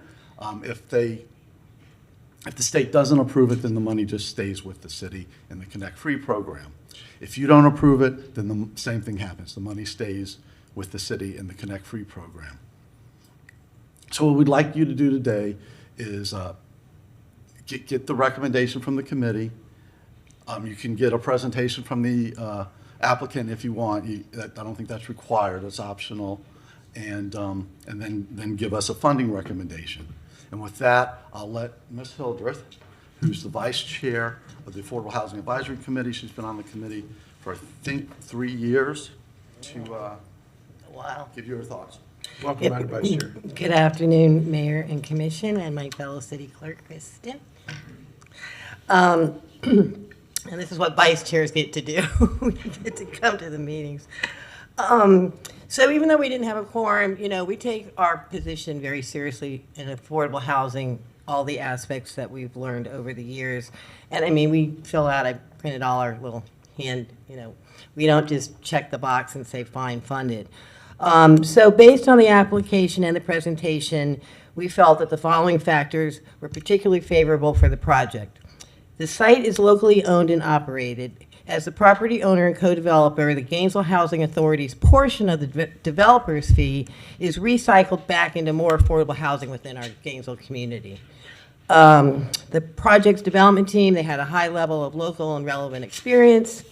The project is the second of a badly needed 3-phase process to increase the number of units, introduce on-site affordable home ownership opportunities, and upgrade of the overall site. The Gainesville Housing Authority has demonstrated the ability to quickly implement effective and needed residential services such as elite force job training, employment assistance, financial management training, home ownership training, and after-school programs. And there are several existing or planned community and recreational amenities such as a computer lab, playgrounds, basketball courts, walking paths, picnic areas, and a community center. The Boys and Girls Club are located on or adjacent to the site. And I think the most important thing is that GHA's existing waiting list for units demonstrates local demands are much more than we have available. So, this is for the next one, John? Oh, do you have any questions? Thank you. I appreciate AHAC leaning into this and bringing it back forward. So I don't see any lights, but I have a question. Is it... Well, let me get a little background first. Can we get a list of, if you have it off the top of your head, of other projects that we've been successful at in this? Because my recollection is that we're pretty successful as a community in bringing these projects to fruition. Deer Creek is one. Right. There's Deer Creek. There's other projects that have been funded through the Connect Free program that are large affordable housing. Some of them, not all of them, have gone through the low-income housing tax credit, this LGAO I'm part. specifically interested in the low-income tax credit, in the tax credit things that we've won through the state. Right, the LGAO. Yeah. So those are the two most recent ones. There may be some, if you go back a little further. Okay. There's some through the 4% tax credit, the sale, that are under construction or moving forward and the like. Okay, very good. So my other question would be, does this have to be funded by Connect Free, or can we already count what we've committed toward this as our commitment to it? Because we've got $5 million. Yeah, I mean, so if that could be counted, that frees up what's available in Connect Free and still gets the project done. You're referring to the ARPA commitment to Yes. this project? Yes. Okay, and I'll let the applicant speak to that if they want to. But we did call up to the Florida Housing Coalition, which is like a consultant to Florida Housing Finance Corporation, which is the department of the state that runs it. And they said that the commitment that was signed by the city manager, your approval for the ARPA funds, could be used also for these low 9%, this LGAO. They could use it for that. Okay, Okay. very good. That answers my question. Anybody else have questions? Glad you asked that. I think you asked the question. Yeah. That was my concern. We already provided $5 million. Well, as long as it can be counted, because I want the project to get done, so as long as that Correct. counts. Did you want to speak for the applicant? Yeah. Good afternoon, Mr. Mayor, Commissioners. I'm Brian Evian with New Star Development. We're the Gainesville Housing Authority's co-developer. I just want to clarify one thing. There was a previous commitment, that is correct, for this same development in the home ARPA funds. However, it was a much larger amount, and I believe that if we submitted the same commitment form with that larger amount may need to be committed to the smaller development. So I would encourage the commission to continue through this process and approve the current amount. We will have 2 applications submitted for the same development with different funding sources at the state level. We can only get 1 award and we can only move forward with 1 development. So after that, if the city wanted to replace the Connect Free funding with the home ARPA funds, that would be fine. But I'm just saying that the form needs to be signed for the 460, not for the 4.28 million, because that was for a much larger development of 144 units, and this proposed development is 96 units. And we also will have other resources that we're leveraging if we are able to obtain a 9% tax credit award. So we wouldn't have the same need for the home ARPA funding at the level we needed for the sale application. I hope I'm not making this too confusing. Yes, I've become very confused in the last 30 seconds. So the previous commitment was for a proposal to develop all of the rest of the proposed Woodland Park units. Right.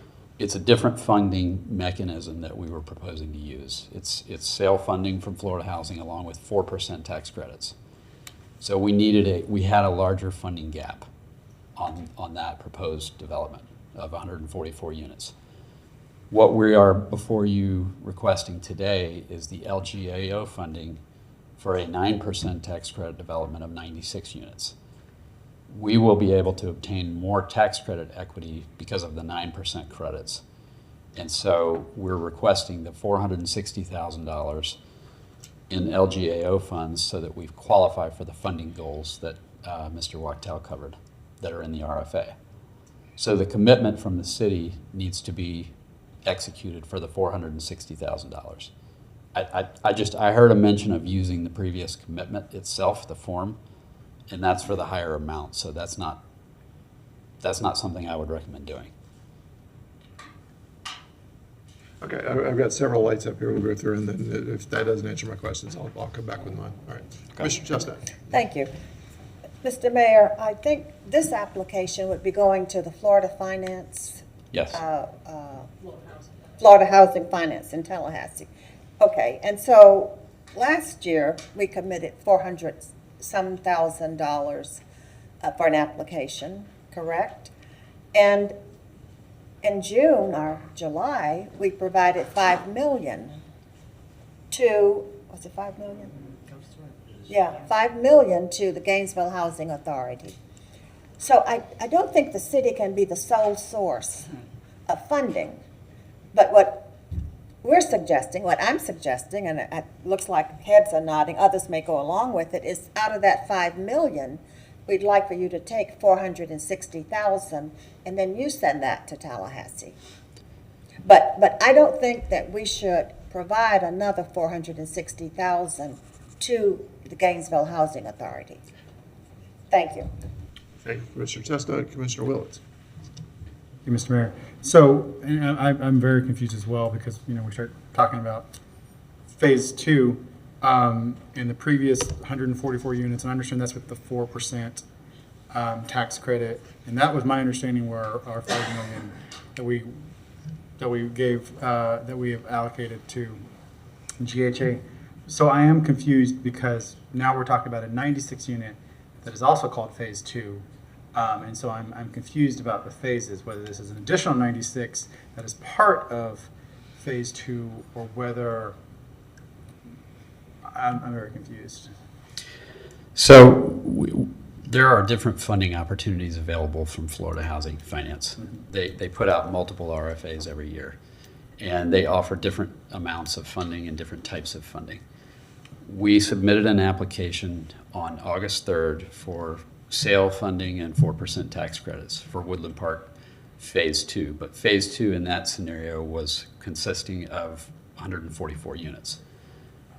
For various reasons, the sale developments are usually a bit larger because you need to have more rent revenue. And you're able to obtain better leveraging that way, which is part of the scoring from Florida Housing. They scored those applications yesterday. I had a conflict and was not able to listen in on the review committee meeting. But it's still unknown whether Woodland Park may be able to or be in range of receiving an award for that. It's our preference to move forward with that development because it completes the redevelopment of Woodland Park for the Housing Authority, and it will provide more affordable housing for the city. However, if we don't get an award from that RFA, we are also intending to submit an application for the 9% credits, which would be due on September 12th. It's a way of hedging our bets, so to speak, to ensure that we have a chance at one form of an award and one form of funding to move forward with the development. There's not enough total financial sources available with the 9% credits to move forward with all 144 units. So we've sized it at 96 units. Okay. Just because of the funding source and the way the applications are scored. But we can't do both. If we don't get an award on the sale and can't move forward, then that commitment goes away for the $4.2 million, $4.28 million. And that could be reallocated to the 9% development. But we can only apply for the 9% credits if we have a written commitment for the $460,000. That's a requirement in the application. And I don't believe that we will know the outcome of the other application before that application deadline. That helps clarify a little bit for me. So you said you can't do both of these, the funding the 4% or the sale or right. The other one, the 9%. Yeah, you can't use two different awards from Florida Housing on the same development site. Makes perfect sense. But if I can go back to these 96 units plus the 144 from, not plus, but the other, we had a conversation. And I want to make sure I understand. Are these both? The 144 were not 144 brand new units. Some of it was replaced. There was some net new units. What does this 96 proposal look like as far as net new units? I believe we will be demolishing 56 existing units and replacing them with 96, so it's a net gain of 40. Let me look through my presentation to make sure that's right. I think I have that in front of me. Which is similar to what the net gain would have been if we did the larger one as well. That's what I'm remembering, something similar.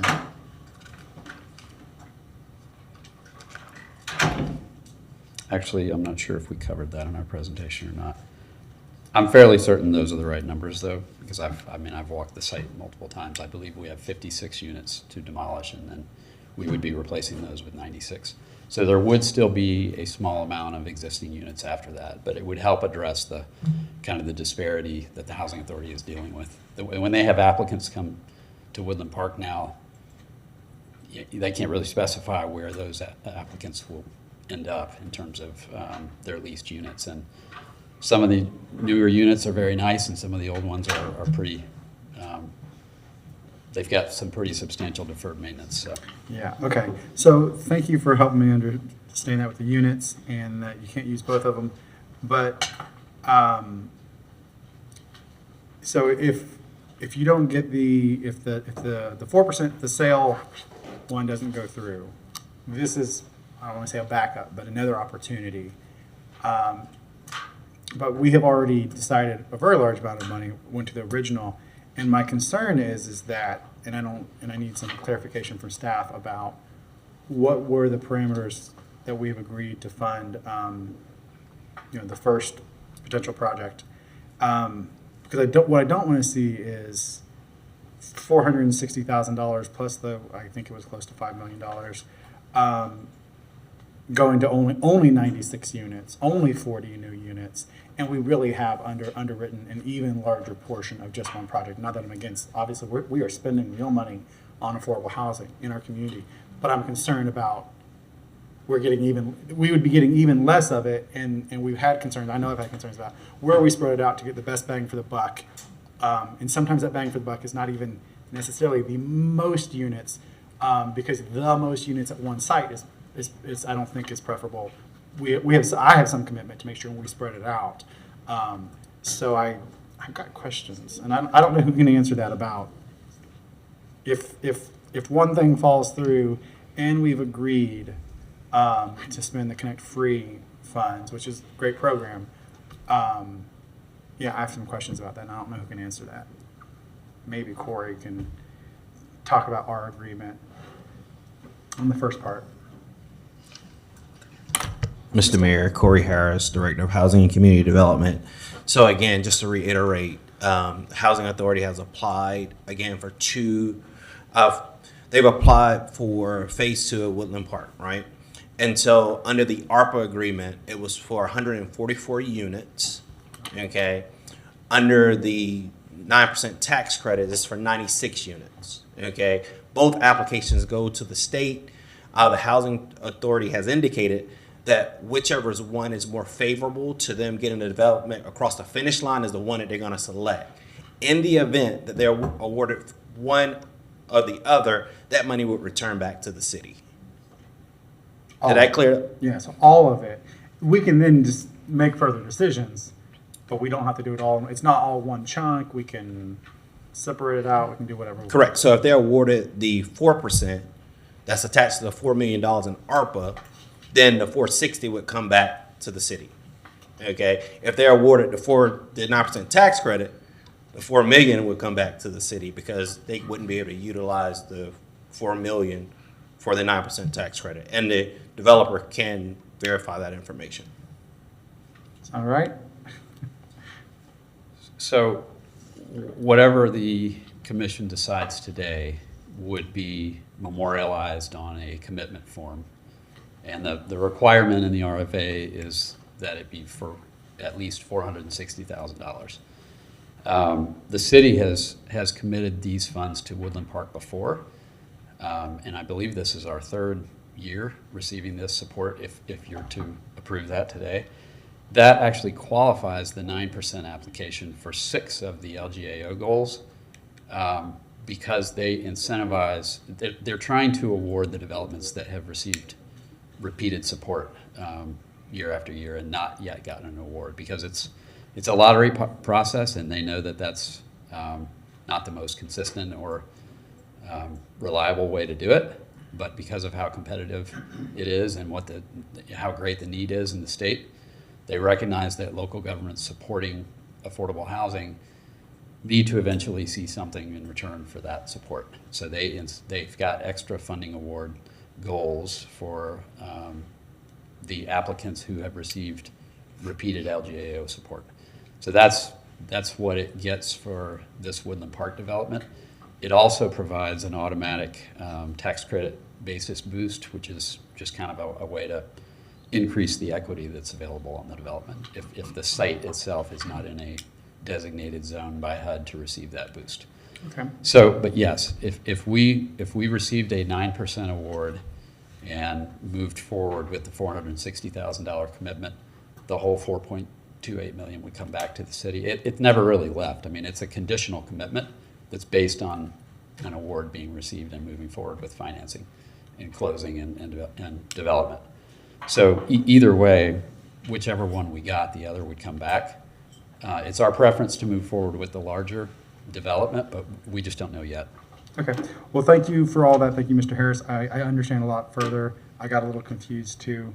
I feel a lot better going forward with this because there are multiple streams and we have to make a decision. And the fact that we have support. I remember hearing that we had supported this in the past, but that is in essence a lottery system, but with some preference towards things that have gotten a lot of support. So I think that answers my questions and makes me feel a lot better about this. And just one last question: do we have staff recommendation on this? That's AHAC's recommendation? But I mean, I think I just want to make it's important because one of the things, this is the third time and we've approved this twice before. And it doesn't mean they're going to get it. And I guess I'm coming from a grant writer's perspective. But the other thing to point out, I mean, that's our recommendation, yes, but that's really staff's as well, I would assume, John. But it's a loan too, and I think that's important to point out, that it's a loan that will come back to the city. Thank you, Vice Chair Hildreth. Thank you, Mr. Mayor. Thank you. But before I move on, I want to clarify, you don't need $4.74 million. You're either going to need 4.28 million, which we've already approved, or you're going to need the 460. Is that accurate? That is accurate, yes. Okay, that is very helpful. Yes. That is. I'm sorry I didn't clarify You don't need that all that better. together. You need one or the other. One or the other. And if you get this, is there any reason this has to come out of Connect Free, or can the city just commit to it? The city can simply commit to it. It does not have to be, the funding source That's will not be important. identified. on That's the form. important, because if this is the award you need, we're going to pay for it we can pay for it out of whatever, which could include the initial 4.28 that's going to come back and be freed up. And just to clarify one more thing, these funds would not be utilized until the closing, Down the which road, would be yeah. at least a year away from now, because we have to get through the scoring process and then. I want us to know where it's, and I need to get to the other lights here, but I want to know where the money is coming from. Right. But if you get this and not the other one, then we're going to have $4.28 million coming back that we could reroute that through. Absolutely. Excellent. Okay, let's go to Commissioner Eastman.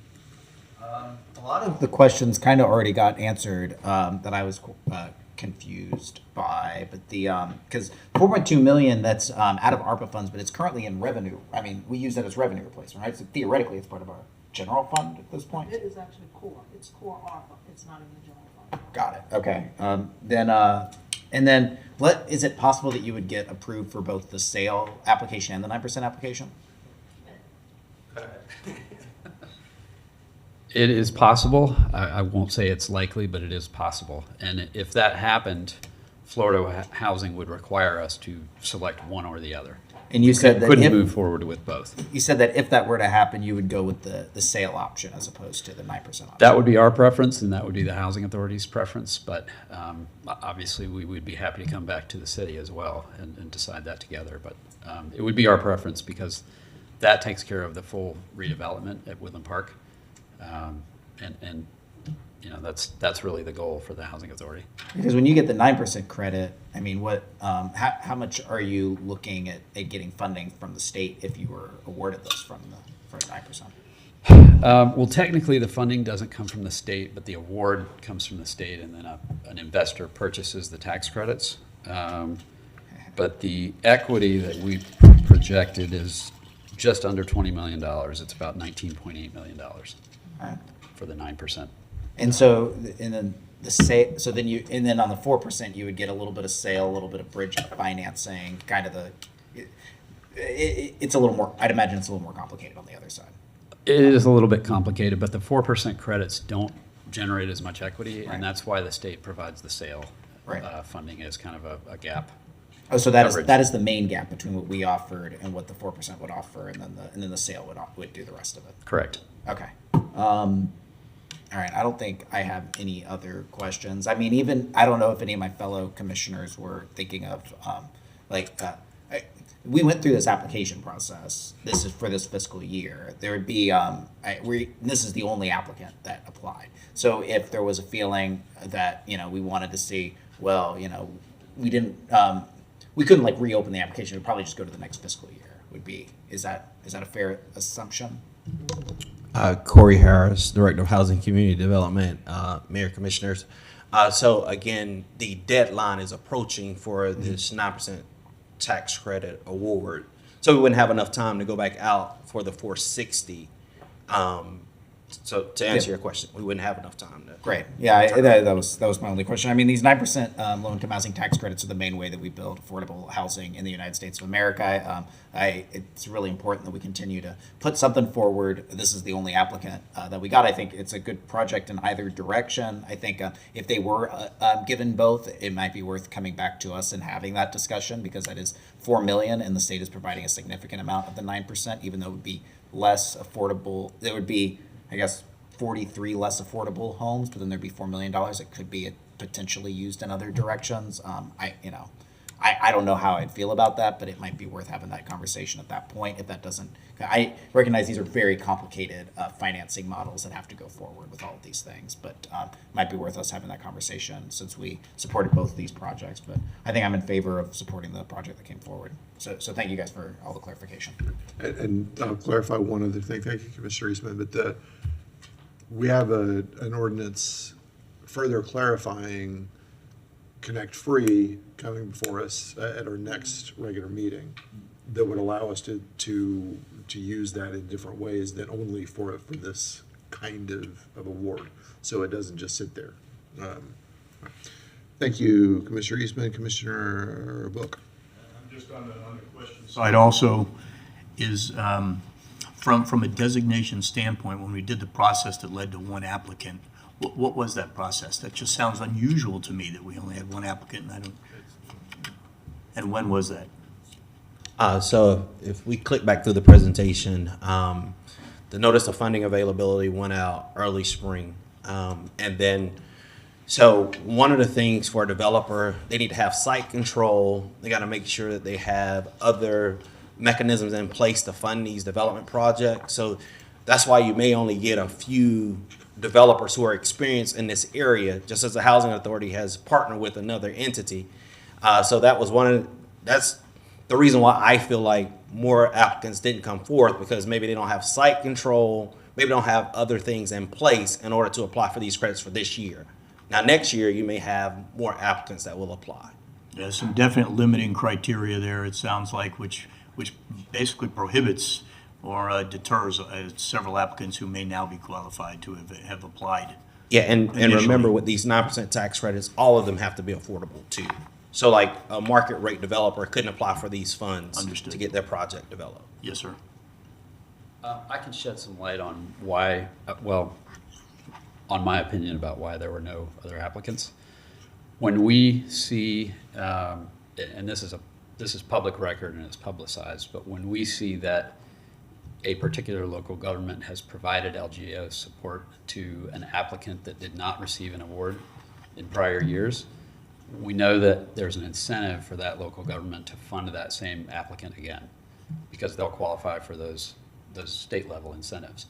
So I suspect it's a known issue, or the history is known that the city has funded this development in past cycles. So that's probably somewhat of a disincentive for other applicants until this one gets funded. Because thank you. The odds increase every year, because at this point, I think the applicants that have had 3 years worth of this support are 10 or less, and not all of those 10 probably still have site control like we do. So the odds get better and better each time you receive this support. Well, thank you for that transparency. It does sound like that would be an additional deterrent for applicants to come in. I appreciate it. And then what I'm understanding from our staff side is we have to designate these funds, and because of the time frame, we have to do that now, right? I mean, we can't put this particular piece of the process off. If they're going to be leveraged, I'm sorry, Mr. Mayor, Corey Harris, Director of Housing and Community Development. If they're going to be leveraged to attract 9% tax credits, that decision has to be made relatively quickly. Okay. My comment would be, I was just looking at the projects that we had from a few months ago, and we had 7 of them, and we funded 5 of them. And for GHA, we gave $5,040,000, and GHA said you only needed 90% of that to actually go forward. So it was $4,500,000, which is very close to this 460 plus that. I realize those are different funding sources and projects we're looking at, but with 90% back when we voted, you all would still go forward, and that's a similar amount of money, this 460 plus that. So I feel like the 5 million is very, very significant. The fact that we funded a couple of years in the past is significant, and in general, this has actually nothing to do with Gainesville Housing Authority and the good work of AHAC. This has to do with attempting to potentially spread the wealth among some of our builders or developers that might have additional areas that we then put affordable housing in. But so just a couple of comments there. But again, thank you for the transparency in particular on the Connect Free application. Thank you, Mr. Mayor. Thank you. So I'm going to ask one more time just to make sure that I completely understand. And Mr. Harris, I want you to answer for us as the city. If the first application where we have more than $4 million out there, if that is accepted, which we'll know very soon, then this is irrelevant. So if you don't mind if I don't give you one word answer, but just an explanation, just to provide some context to it. I like detail. Yes. All right. So in theory, yes, but I'm going to add some context to it. So if they are awarded the 9% tax credits and they're awarded the sale funding, okay, 2 separate funding. One, again, we attach ARPA to, which is the 4% or sale funding, and then it's 9%. The housing authority would then have to make a determination as to which project that they want to move forward with, or which route they want to move forward with. And again, it's the same project. One just has more units. Of course, they've indicated that they want to use the one with the most units. Yes, if they're selecting one, the other funding comes back to the city. Yes. So if there is no universe in which that initial $4-point-something million and this 460 both get used on this, what to us is the same project. Correct. I mean, I realize it's not to the applicant, but to us, it's the same thing. Okay. That makes it a lot easier on our end. Okay. Okay. All right. Very good. Do we have anyone from the public to speak on this? Yes, Mr. Mayor, we have Khalid Blount. All right, Mr. Blount left the room, but there he is. All right. Welcome, Mr. Blount.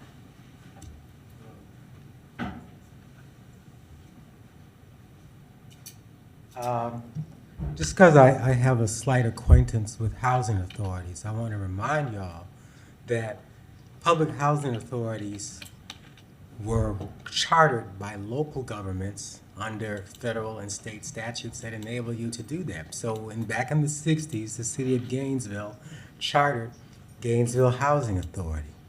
So in effect, GHA is your child. And those of us who have parented youngins to adulthood know that they don't always remain totally independent. Sometimes you need to help them after they're grown. Unfortunately, the federal government has not been a loving and faithful parent. If you look at the Fair Cloth Act, or just the ever decreasing annual appropriations by the legislature to public housing, they are basically abandoning public housing without saying so. So your move on this issue is really saying, does Gainesville care to retain public housing, period? Public housing authorities have to find partnerships with private sector and local governments because the HUD money is dwindling, and furthermore, the HUD money is so restrictive, it's hard to even restructure or tailor programs to local needs because of that restricted funding. So unrestricted funding and private and local government partnerships are essential, or public housing will disappear. And what they're doing at Woodland Park is going to achieve mixed income housing, which is so much better than the original placement of that place. You know, back in the 60s, Woodland Park was placed on the urban-rural fringe, and it was just warehousing black folks out of sight. So this is a much better kind of living situation that will come about with mixed income housing. And it's important for this city to show that it's all in on retaining all the public housing we can get. Thank you, Mr. Blount. Okay, so Commissioner Eastman. Thank you, Mr. Blount. I agree with you. I do have a question about the about the medium-sized county and why we would. So this is a new program, right? The medium-sized county program through the Florida Housing Finance Corporation. No, it's an older program. No, it's just the way they characterize the various pots. So, you have medium-sized county. You will have other areas with more highly populous jurisdictions. So, because of the size of our county, we would fit into that medium county pool. And then we also, the county also puts forward applications as well, correct? Yes, the county could put forth a local government area of opportunity contribution, similar to what we've seen in the past. It's my understanding from our interactions with the county through these periodic meetings that they didn't put forth a local government area of opportunity this year. Okay. But if they do, is it determinate that they're only going to select one project within a specific area, or is it? Yes. Okay. And then we've been selected, I guess, the original, that senior housing was selected, I guess, 2 or 3 years ago. And Yes, Deer Creek Senior Housing was selected for the local government area of opportunity, as well as Arbor Valley's project. Okay. Okay. And is there a time period in which you're only selected for X amount of years, like 2 or 3 years at a time? So it's an annual cycle. Okay. So if we won one last year, we won one this year, it doesn't have any impact on future. So typically they want to allow a local government or a project in the same jurisdiction to win in back-to-back years. Okay. So we did win one last year, correct, within this jurisdiction? And I want to say that was 2 years ago. Yeah. Okay. But it just came forward last year. But I think that was 2 years ago when the other project was awarded. Okay, so we're not penalized for that particular one in this particular funding cycle? Nothing that I've seen would indicate that we would be penalized for that. Okay. So there is a limit on developments that are funded by a local government. Mhm. Can't get another award that is the product of the funding from the same local government. I think there was an award from the county funding LGAO either 1 or 2 years ago, but I don't believe that development proceeded through underwriting because I think the county may have rescinded that commitment. But in any case, if you have the LGAO award, you're kind of exempted from a lot of those rules anyway. Okay. So that's another benefit of providing it to one of these applications. All right, perfect. All right, thank you. That's all I have, Mr. Mayor. All right, thank you. Okay, so Commissioner Willets. Quick clarification and then a motion. But this proposal itself is not all that much of mixed income, because this is all under 60% AMI, correct? 60 and 40, small portion under 40. I just want to remember where this fits into the overall Woodland Park project. So based on the rules for the tax credit program, all the units have to be at 60% and below. And a certain portion of those units must be at an even lower income level. Okay, and what phase one? What was the breakdown of phase one? If anyone remembers, the phase one redevelopment. What's there currently? Mr. Mayor, to the commission, unfortunately, I don't have that information in front of me, what phase one was, but we do have the applications from phase two. I worked on the first one. It was also 96 units. Okay, of under 60. With phase one, yeah, with the LGAO commitment that we made. Okay, because Mr. Bond said mixed income, and I don't think that sounds right in this particular project. So there is a requirement with the RFAs that you commit a certain percentage of extremely low income units. And I believe in the city of Gainesville, that is either 35% or 40% of AMI. And we do have a mix of, it looks like we have 10 units at 40% of AMI and 86 at 60%. So in HUD nomenclature, that qualifies as mixed income. I see. But practically speaking, you're right, everything is below 60, so it doesn't qualify as, say, a workforce type development. And that's why I wanted the clarification of thank you, everybody. I move staff recommendation. We don't have staff recommendation. Sorry. I move we approve funding of Woodland Park Phase 2 affordable rental housing in the form of 18-year loan, amount of $460,000 with a 1% annual interest, 30-year amortization, and balloon payment. Authorize city manager and designee to execute any documents necessary to such funding, subject to city attorney approval as to form and legality. Second. All right, we have a motion and a second. And again, to be clear, this is not in addition to the initial awarding. This is an either or. One will happen, the other will not. So in either case, we have some other money available to do other things with. So, okay. Very good. All in favor, say aye. Aye. Aye. Any opposed? All right, that passes unanimously. Thank you very much. And I would remind everyone to this next item, if we don't have anything, we don't have to do it. Is this for the next item? Okay. Is this for This is for this item, Mr. Mayor. Yeah.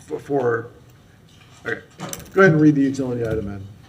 I understand, but I do have something for it. Okay, Mr. Mayor, we have 2023-701 utility discussion item with the recommendation the General Policy Committee discuss necessary and relevant utility issues. Okay. This was not for the utility item? Okay, all right, then I'll come back to you if you'll hit that again. Commissioner Eastman. Mr. Mayor, I brought forward a series of 4 proposals last time in order to try to reduce the cost of single-family housing within the city of Gainesville, one of which was to ask GRU to look at wastewater connection fees. I believe that I passed it on to staff, but my understanding is that GRU has done some research into this, and I'd like to hear what they have to say. Yeah, so, Commissioners, as you all know, August 9th, we wrapped up our budget, and as part of that, the next step will be coming back for our ordinance readings in September. Subsequent to that, Commissioner Eastman had brought up some questions about connection charges. We had done some previous data gathering, and so we were able to quickly analyze that information and determine there may be something that we can put in place for smaller units. And so what we wanted to do is try to present that today And part of the reason we want to do that today is if we've been working with the city attorney's office, if the commission passes a motion, we could have those changes in Appendix A for the September 7th ordinance reading, and so that those could go in place. So Mr. Hutton is coming up right now. He will present the information, and then, like I said, we can go in either direction. If the commission wants to go in making these changes, I think we'll be able to do that. If we don't do that, then we'll keep the path we were on. But we would need a decision today if we're going to go in the new direction from the commission. Okay. Mr. Hutton? Good afternoon, Rick Hutton, Gainesville Regional Utilities in our Sustainability Office. As I Tony wondered why you were here all day with us. Well, good to be here. So one of the things that we were looking at, with new development, we follow a policy that's pretty common statewide, which is the policy growth pays for itself. And so how that manifests is when a new development connects, they have to pay the cost of extending water and wastewater facilities to that development. Another thing that we charge, as other utilities do, is what's called a connection charge. And what the connection charge is that it's compensating the utility for the investments that we make over time that are related to creating capacity. So when you go to connect to our system, we've spent money. Some of the money we spend in our capital budget goes towards having capacity available for you. And so therefore that connection charge is to compensate us and, of course, our customers that are paying rates for those investments that we make. Connection charges, we generally want to tailor them to sort of match how much impact the customer is expected to have on our system. In other words, how much capacity do we have to create for you? So obviously a connection that's really small use is going to tend to be lower than a really large user. So we have for residential customers, single-family homes, we have a connection charge that's based on data that we've looked at that average use for a single-family home is about 280 gallons per day. So our connection charge is directly proportional to that water use.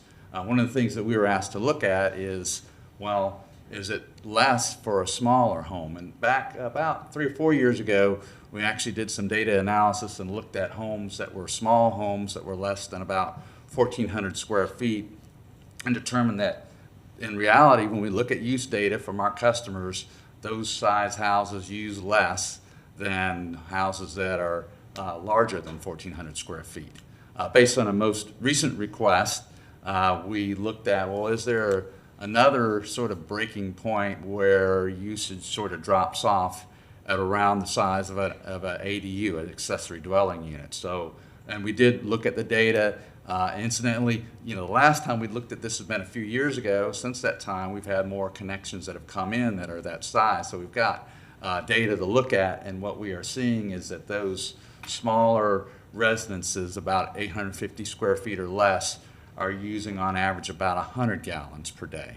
So when you look at that and do a ratio of that usage versus a single-family home, it makes sense to ratio what they will pay in connection charges. And therefore, that's what you have in front of you is showing that. So the first two rows here, what we have here is single-family connection charge for single-family homes that are 1,400 square feet or more. I have water connection charge, wastewater charge, and a total combined. These numbers are what has already been tentatively approved by the commission that we'll be bringing back to you in the appendix. Similarly, I mentioned we have a connection charge that is reduced for these 1,400 square foot or less houses. And then what we're proposing today is to say, well, if you have a new connection and it's 850 square feet or less, then we would propose that based on that smaller usage, we would propose a lower connection charge, which is directly in proportion to those flows. So that's what the proposal is. If you approve that, then what we will do, as the general manager described, is when we bring back Appendix A to you, we will have this additional category and that rate associated with it.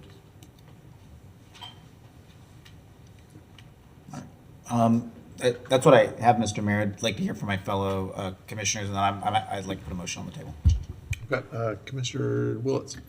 Thank you, Mr. Mayor. So you said we had some more recent data, particularly on ADUs that were under 850 square feet. Correct. Does an ADU, when a brand new one gets built, does it pays these separate, or does it pay these connections even though the rest of the property is already connected? So we're requiring when you add an ADU or develop an ADU, you would pay connection charges. Okay. Thank you. And thank you for doing this. I'm 100% in favor of this because it makes sense to scale down the fee if a very small unit doesn't have as much of an impact on our overall system. And this is what we talk about when we say that, or when I say that our systems have designed to punish small dwellings and to, in essence, in some ways, on the other end of it, subsidize very large dwellings. And when developers talk about, they can make more profit off of the larger and larger open spaces in a home as opposed to smaller and smaller. I think this is one of those examples, so I will be in favor of this. Thank you, Commissioner Eastman, for doing the work on this. Thank you, GRU, for looking into this. This really excites me. The same thing we talked about is if there's a breaking point on, I think it was electric that we talked. Was it electric we talked about? Or no, that was wastewater. That's right, because we originally talked about the 1,400. I'm sorry. This is both water and wastewater. Right. So this is what we some of this we have some data on. I like it that we have the data, and so I think this is great. It shows a commitment to understanding that that there are barriers and we can control some of those barriers. And in what is still a housing crisis, this matters. And with all the other evidence that we see, and I've mentioned. Average size of a home, the amount of people particularly who live alone, even as they age, has increased. It's not just a thing about a young working professional who lives by themselves. People as they age, smaller homes, we need to have this ability, and this is a common sense solution, I think, to do it, as long as it sounds like we have some data to back it up. So thank you, Mr. Mayor. Thank you, Commissioner Willetts. So yeah, what this appears to do, unless I'm incorrect, is, and I might be, this lowers the cost of building an 850 square foot home by $1,600. Period. That's okay. All right, Commissioner Eastman, did you want to? Mr. Mayor, I move to direct staff to draft an ordinance reducing water wastewater connection fees for small homes below 850 square feet. Second. All right, we have a motion and a second, as you've heard, and I see no further lights. So all in favor, say aye. Well, we do have. Apologies, Mr. Mayor. We do have a couple speakers signed up. We have Jim Conish, followed by Khalid Blount. Okay, great. Welcome, Mr. Conish. Mr. Chair, Jim Conish, I want to make some general comments about the GRU budget. Am I allowed to do that? Sure. Okay. I spent time looking at the August 8th numbers. And everyone in Tallahassee, as you say, are really troubled by the fact that your debt service in 23 is 22% of your expense. And then over here for next year, it jumps way up in not only in actual terms, but in percentage terms. This is kind of hard to understand. And this next table doesn't even match those numbers. So, but the bottom line is the debt is massive. And here it says that your total GRU debt is $2.52 billion. Because I keep hearing 1.7 billion. I see 2.5 billion. But that being said, if you look at your debt service into the future, it has been backloaded with all the refinancing. So we're not paying it off. We're just pushing it out into the future. So despite these massive payments, your entire budget is $150 million. You'll have a debt service of $108 million in 2028. You're not creating any movement in your net position. Your net position is not increasing. This net position is based on the supposition that the biomass plant was worth what we paid for it. If that's not true, then you may actually have no net position. So to take this lightly is what the people in Tallahassee are so concerned about. This debt is massive. It will not, our debt service, according to your numbers, will not come down to last year's level until 2041. So, to help yourself to a $15 million transfer, which the authority doesn't have to give to you, without even looking at the cap contained in your own charter, you are just basically ignoring what you have been told to do, and that's slash the city budget and get after this debt. Or, if you cannot reduce the debt, you have to go to Tallahassee and ask for a bailout instead of suing them over their prerogative to put the utility in the hands of people that are going to turn it around. There's nowhere for our rates to go but up. Consumption per unit is going down. People are cutting back. They have no choice. The long-term outlook for this utility is dismal at best. And I don't see the radical changes that you say you're making. I see no evidence in these numbers of any reduction in your debt. And I'm also troubled by the fact that it appears that in this year, your debt will increase by hundreds of millions of dollars, if I'm reading these reports correctly. And the final thing I'm going to tell you is, in January 2000, GRU bond debt was $200 million. Now it's like $1.2 billion. And that's going to be looked at, sir. And people are going to have to answer for these dismal, indefensible outcomes. Thank you. Thank you, Mr. Conish. Welcome, Mr. Blau.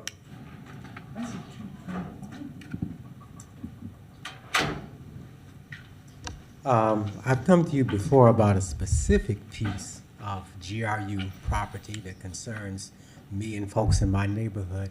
But I want to ask you to think about that in general terms. If this new authority comes in October 1st, and good luck in court, y'all. But if it comes in, it's going to run GRU, but the buildings, the land, the fleets, the right-of-ways, the lines, all that is still Gainesville city property. And so they might do things to enhance it that would increase your asset value. They might also do things like what I mentioned in my neighborhood. If they sell that land, that now idle land but contaminated, to a developer who is intent on building instant brownfield for y'all, because you're still the ones who sold it. But say they decide to look at your plants and say, oh, okay, we're going to turn that plant into a cement plant. Well, maybe they have the power to make the decision, but the land controls are yours. So if that zone, no cement plants here, that's your call. And so you still have some indirect control if that authority comes in, and I urge you to use it, and to even use some preemptively, to just have your planning staff think of some scenarios for changes, sales, acquisitions of land and property that could happen, and where you still have some control through your zoning and land use. Thank you. Madam Clerk. There's a motion on the floor. Oh, there's no more speakers. Okay. Yep. All right. We have a couple more speakers on this. Commissioner Book. Thank you, Mr. Mayor. I would just, since we're late in the budget cycle, I just wondered, Mr. Mayor, does this impact our long-term budget projections and some of the things that we've been working on in the last few months? No, there's a small number of these that we have historically gotten, and so it's a very small difference in our projected revenue associated with connection charges. All right, well, good. That's the good news, and so I appreciate you bringing this forward, Commissioner Eastman. It does seem that it's the correct thing to do, where you have those who use less and have smaller homes pay less, and then it allows them to basically live in an affordable home that's meaningful. So I appreciate that. Thank you, Mr. Mayor. All right, thank you, Commissioner Book. Commissioner Eastman, is this about the motion or about in general? It's in general, so we can take. I'll get back to you in a second. All right, let's go ahead and take the vote on this. All in favor of the motion to act on the handout, say aye. Aye. Any Aye. opposed? All right, Madam Clerk, that passes unanimously. Commissioner Eastman. Thank you. I really appreciate some of my constituents coming here, some of our local landlords speaking here today. I do want to point out that that the folks that look at GRU's long-term debt, people like Thank you, Moody's. Mr. Hutton, for putting that together. Yeah, thank you. Thank you to staff. I didn't mean to jump right into all of this. The rated us AA by Moody's, A+ by Fitch, S&P A, that's higher than Florida Power and Light, Duke, Tampa Electric. The people that actually study GRU debt clearly think that we're on a good trajectory, that staff has worked hard, and the only thing that's seemingly, that I can tell from the newest report that came out from, I believe it was S&P, is that all of this uncertainty and creating an entirely unprecedented structure for how we oversee our utility is the biggest threat to our long-term ability to pay our debt. So I just wanted that on the record. Thank you, Mr. Mayor. Thank you, Commissioner Eastman. Commissioner Willetts, is this on GRU? Okay, all right. So I'm going to go to, is there anybody else on GRU? Mr. Attorney. Mr. Mayor, I just wanted to clarify that last motion regarding the water wastewater connection charges. That, make sure everybody understands. I understand that to be not a separate standalone motion, but that'll be a line added to the Appendix A that'll come back before you for first reading on September 7th. And I don't think it has any other implicated changes in Chapter 27 or anywhere else. Correct. That's direction to staff to add that to the budget as It's already underway. Yes. Okay. All right. So I just want to make sure nobody else was on this item. Madam Clerk. We have member comment. All right. Commissioner Duncan Walker. Thank you very much, Mr. Mayor. I wanted to just take the opportunity to recap something. We obviously had a conversation today about GHA, and I will admit to being a little troubled in my spirit. And I'm troubled because we have a partnership that feels a little lopsided, just a little one-sided. And while I understand the need for us to make sure that we support providing housing for the most vulnerable, I have some concerns with the organization. And I've expressed some of those concerns just kind of briefly, and I probably, in all honesty, will want to agenda this in a much more formal way, but I want to make sure that I say something today. We seem to have a problem with getting the information that we've requested from the Gainesville Housing Authority. I know that a couple of months ago, I asked for documentation to be sent to all of us. I asked from the dais if we all received it because I thought perhaps my EA and myself overlooked it. But it sounded like no one had gotten it. And then at the most recent conversation that we had, I asked Ms. Davis if she had a capital plan. She said that she did. I asked her to please send it. I'm curious if anyone from the dais has received it because I know that I have not. Either way, I am interested in being very clear about what it is that we want. And there's a reason that I'm saying this today. Because ever since I showed the image of the apartment out, we used to call it Lake Road Apartments, it has a different name now, I have been very, very concerned, and I've heard articulated from many of you here that we are concerned about the existing stock of housing. I want us to find a much more formal way of dealing with that concern. I don't know if it's through code enforcement. I'd like to start with a conversation with them first, but at the end of the day, what I don't want to see is what happened with Seminary Lane. And it started just like that. It started piece by piece. One apartment falling into disrepair, and I believe we heard that out of those apartments, there will be 2 different apartments that will have to be raised. I want to understand why. If I'm not mistaken, and this is why for me, I want another conversation. In fact, I want regular conversations with them because we're fronting millions of dollars, and we have many concerns. And we, as the city of Gainesville, want to see affordable housing for the most vulnerable in this city evolve in a certain way. If they are going to partner, the first thing they have to do is be responsive. No one from this dais should make a request, and we as a body should not make a request of the Gainesville Housing Authority or any other partner, and they simply not respond. That to me is unacceptable. But beyond that, I want us really to start thinking about what this partnership means. What do we really want from them? Housing is one piece of it. But I will tell you, I have fielded within the last 2 weeks complaints from people who are living in the Gainesville Housing Authority, various places, from mold to failed responses. And I want to be the first to say, I understand that there may be some staffing challenges. But I also know that if we are fronting money and if we are putting our support behind this agency, that there needs to be a level of accountability. I'm struggling with this. I am upset. I want us to build in the guardrails that we need.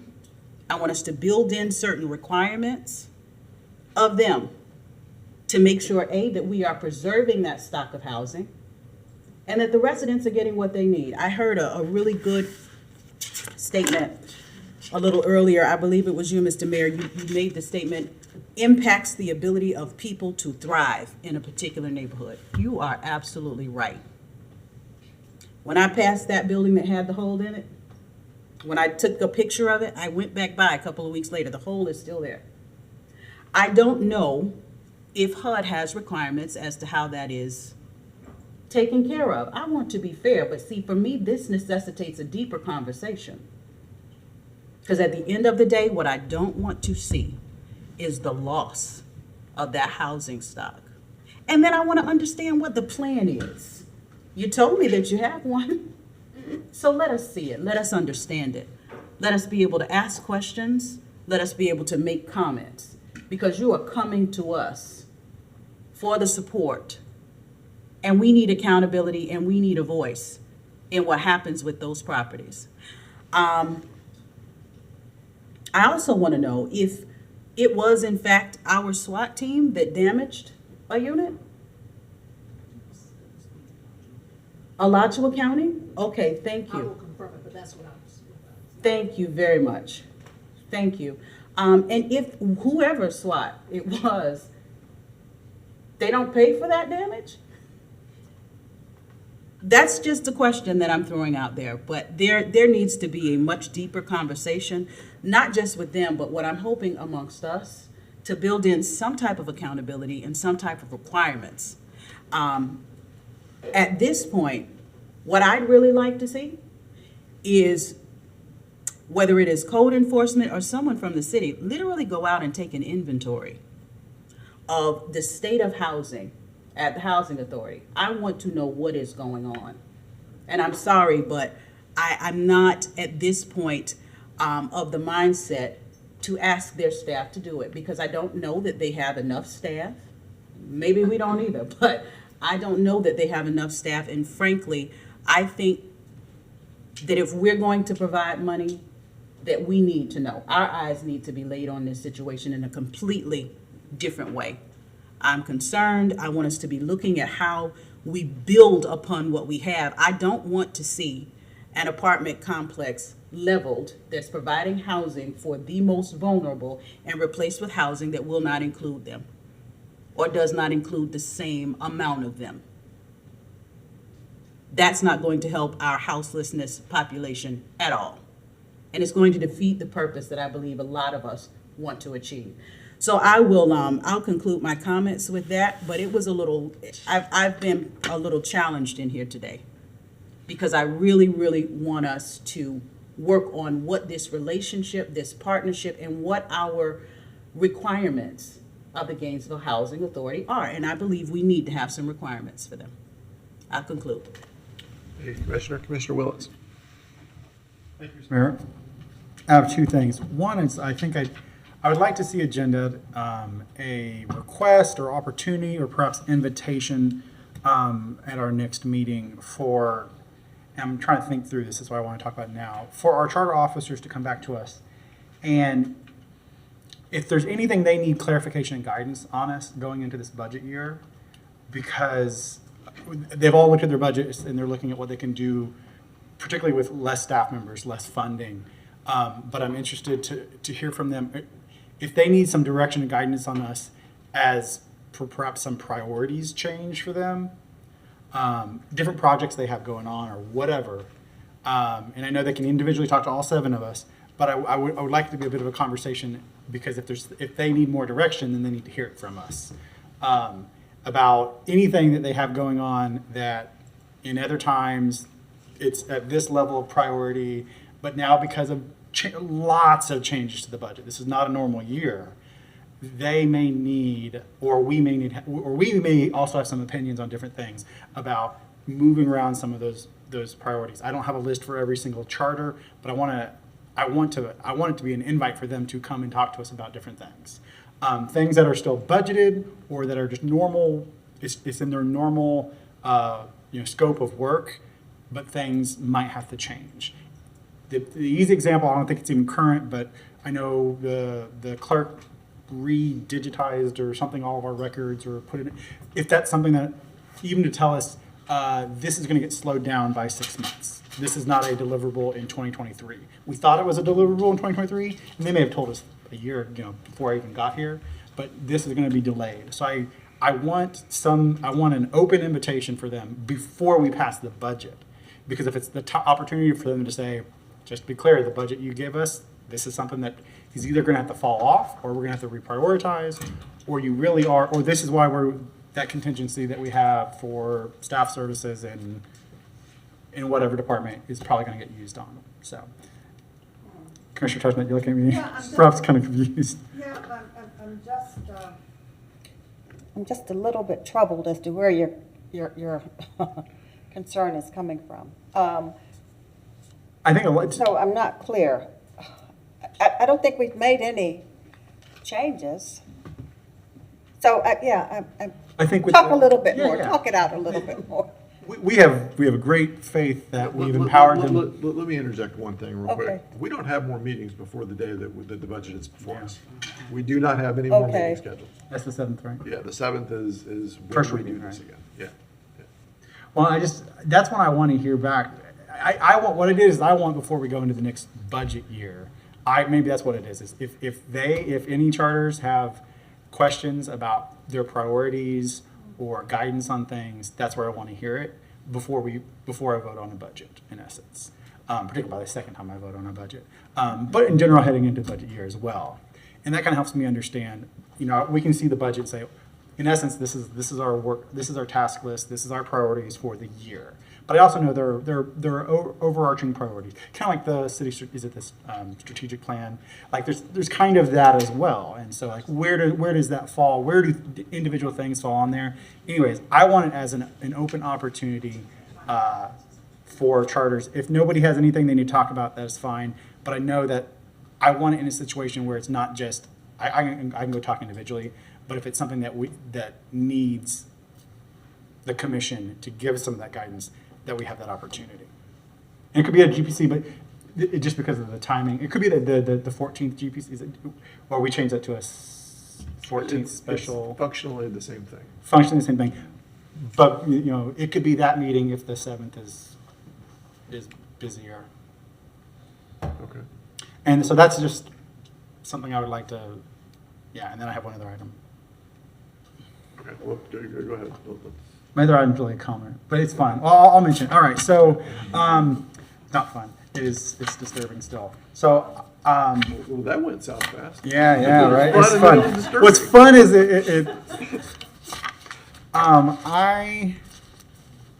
everyone got their trim notices, homeowners? Yes, got your trim notices? And I'm very glad this is exactly the kind of data I wanted. I wanted a real life example of what the changes to the formula and the rate for the fire assessment would do. And my little condo, my very, very modest condo, has an over 100% increase in fire assessment. And so I want that to be known, what we did, and I voted against multiple times. Over 100% increase. Commissioner Chestnut, you're I didn't smiling. open it. I just didn't want to know. Would you like to see your trim No, notice? I'll go home and open it now. On the fire village, you'll be happy. So I wanted to talk about that because the difference in what the double, I wanted to reiterate, we have done a double whammy on people who live in multifamily over a certain size of square footage under one roof. I'm a prime example of it. It wasn't all that much to begin with. It went up over 100%, just on the fire assessment. But I want us to grasp that because that is a decision that we did not necessarily have to make. We really didn't. The overall rate, because we wanted more of the funding for our fire services to come from the fire assessment, I understand. But my argument was that this is a double whammy this year, where people who live in single-family standalone homes are paying less, literally less, and people in multifamily are paying more, and in some cases, more than 100% more, just on that portion. Obviously, that's not a full tax bill, and there are other things. So I wanted to mention that. Go look at your trim, so you realize that the rest of the tax portion, people are going to hurt this next year because this is how we're going to have to fund our government now. We've made these decisions, but with a real force from the Joint Legislative Audit Committee and those kind of threats. They want us to feel pain, and people are going to feel pain. But we made a decision that people who live in multifamily housing will feel even more pain. And I'm disappointed in that decision, so I wanted to talk about it again because it hit my bottom line, and I'm not a unicorn. There are thousands of people in the city who live in a very similar situation as me. But thank you, Mr. Mayor. Thank you, colleagues. So the thing I noticed about the trim notice was that the city of Gainesville continues to be the third least expensive item, or third most expensive item rather, on the tax bill. The honors still go to Alachua County and the school board. Yep. Commissioner Eastman. Yeah, so we're 23% on my trim notice of my total tax bill. I was surprised. I guess I hadn't really thought much about my city tax versus county tax versus school board taxes, but I recently became a Regal Unlimited member, so I can go see as many movies as I want to see. That costs a little bit more than how much I'm paying for police, fire, roads, parks. I was surprised actually how good of a deal as a single family homeowner with a fairly large homestead exemption, which I think speaks to your point, but also that that for a lot of us here in the city of Gainesville, it's actually, I was surprised at how good of a deal it was to be a resident of the city of Gainesville for everything that we get out of that. But that's not what I wanted to go into because I wanted to kind of leap off. I wasn't sure when to bring this up, but Casey Willits mentioned this, is that couple of things that we have asked staff to do. And so previously we had asked, I think prior to the gun violence summit, we had asked staff to do a housing summit as well. And when I did, I said, that sounds great. It was only after I went to the housing summit that I realized what exactly we were asking staff to do, which was after going to the gun violence summit, just how, what the extent to what we're asking them. I mean, it was a lot of time, was a lot of work, I think, and they're going to do something similar to that, would be my guess, if we ask them to do that again. And I don't, either we ask them to scale it back for the housing summit, or we say let's wait maybe until the fiscal year after that. But it was a significant amount of work. I really loved the gun violence summit. I thought they did a very good job with it. But it seems like a lot to put on staff in this next fiscal year as we're talking about budget cuts and various other things. But I wasn't sure how my fellow commissioners felt about it. But I can say for myself, I did not quite realize just what I was asking staff to do when I asked them to put on another summit similar to that previous summit, and whatever timeline that would be. And so I am now thinking maybe something that's a little more scaled back, or something that we wait until the fiscal year after this if we're going to have something of anything like that. That's all I have to say. Thanks, Commissioner Eastman. Commissioner Book. Thank you, Mr. Mayor. And Commissioner Eastman, I agree. The work for that was voluminous. It was large. We have done many things with affordable housing. If you just look back over the last 6 months, and made several efforts that are good in that regard. So that's helpful. Similar to you, Mayor Pro Tem, I wanted just an informational item about affordable housing and housing that's acceptable for people to live in. Myself and the mayor happened to attend the Police Advisory Council last night. It was in Pine Ridge, so it was in District 2. And Pine Ridge, over the many, many years, has had tremendous efforts put forth by various areas of city government, most specifically the police department, with varying levels of success. But typically, when the police have then taken their efforts and had to move on to the next priority, things have collapsed in there, and meaning there was not the infrastructure by the owners to do the things that they should probably do. So while it was not, it was well, by the way, the Madam Manager, the Gainesville Police did have a tremendous amount of their accountable staff there. So there was no lack of information and accountability on the part of the city. Where there is clearly on the part of property owners and probably some other kind of community government concept. And I mention that because looking at the conditions there were some tarped roofs. There was trash and debris where it shouldn't be. There's not manicured lawns. There's property that's not well maintained, some of which would be some residents, but a lot of it which is not residence driven. And that made me think, so just in the way of telling you as a commission, I don't think this requires consent or a motion, but the mayor a few years ago, I think when you were the District 2 commissioner, sent a letter to those property owners. It's a very fractured group. There's over 200 units, and there used to be over 70 owners. I don't know what that ownership level looks like now, but it's a lot. He sent a letter to the owners basically saying, be accountable. I mean, I'm just hearing what you said. And the city has done a lot of things there. So based on what I saw last night and heard from the residents, I plan to do a similar thing, which is a letter on letterhead. I think that's okay that I can do that, which is bringing it. But and it's going to be to those owners. We'll identify those owners. And then when Gainesville Police Department happens to have another association meeting or crime watch, I'm just going to ask that they invite all the other community government partners to be there, because you can only do pieces with the piece that you have. So that might be the utilities, right? Having a representative to take a look at the lighting, the infrastructure. That might be, certainly it's the owners, certainly it's the residents, but then it's also the codes, which is what you talked about, Mayor Pro Tem, and it's some of the other infrastructure needs. So at the next meeting, I know I'm going to show up. I'm going to send a letter on letterhead to all those owners saying I hope they would show up, whether it's in person or online, and to see if we can get some traction for some improvement there for the people who live there. So that's just information and kind of a little, Madam Manager, just some guidance.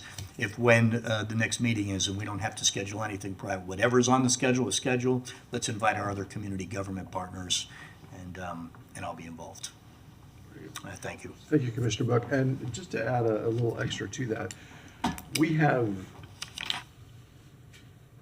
as part of that effort and as other efforts, we have many times really prioritized trying to bring all the city resources and a lot of nonprofit resources as well out to Pine Ridge over and over and over again, and really showed up and showed out to help the folks who were living there. What we have had a really hard time with always is getting more than one or two of the owners to be a part of that. Just the way that is built, which by the way is very similar to Phoenix. The concept of very, very low income condominium complexes. A lot of the swag neighborhood, which is not in the city, but a lot of that looks very much like this too, with the same results.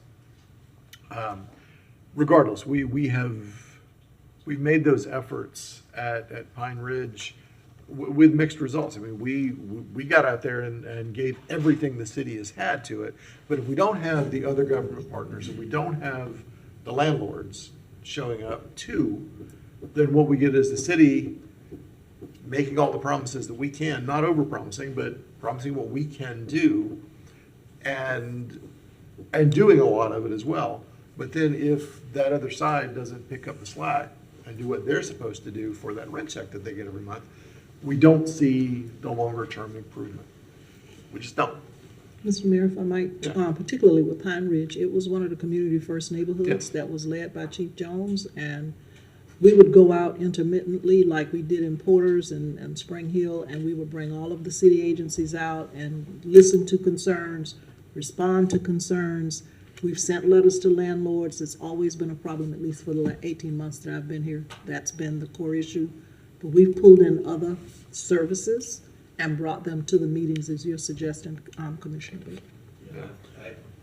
I'd say it's been about 20 years ago that I led an effort in Pine Ridge in a different role, and we had that community government concept, and we had, remember, there's a lot of voucher dollars in there also. There's other partners there. Yep. That's what you're referencing. Yeah.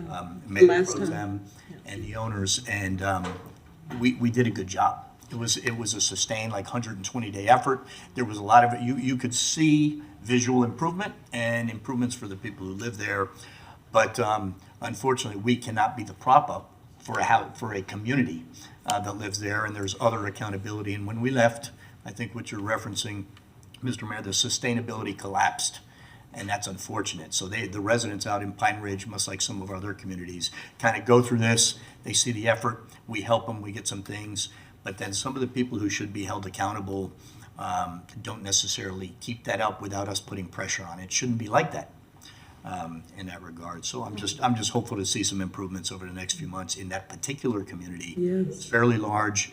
If you look at some of the housing, it's, in my estimation, I don't feel that it's acceptable for the people who live there. So, Mr. Mayor, too, Chief Scott just walked in, but the lady that used to network with us, that took the lead in Pine Ridge, passed away about a month or so ago. Yes. So, we'll have to do some rebuilding, but she was a real asset. That's true. All right. Thank you. Commissioner Buck. Appreciate you bringing that up. Commissioner Chestnut. Thank you. Well, listening to you and the Mayor Pro Tem, I think we do need a housing summit, but maybe it needs to concentrate on, we've been talking about affordable housing, but maybe we need to somehow concentrate on how we can, I guess, better deliver services, or get better cooperation, or raise the awareness of people who are living in, I don't want to say some of it is subsidized housing, but somebody needs to be the voice, the advocate. So that's just a thought. Yes, I agree. I agree. Okay. I don't see any other lights. This was a busy couple hours here, but we're out with a little bit of time left. So let's go make a productive use of the next hour that we're getting back. All right. Thank you. We are adjourned.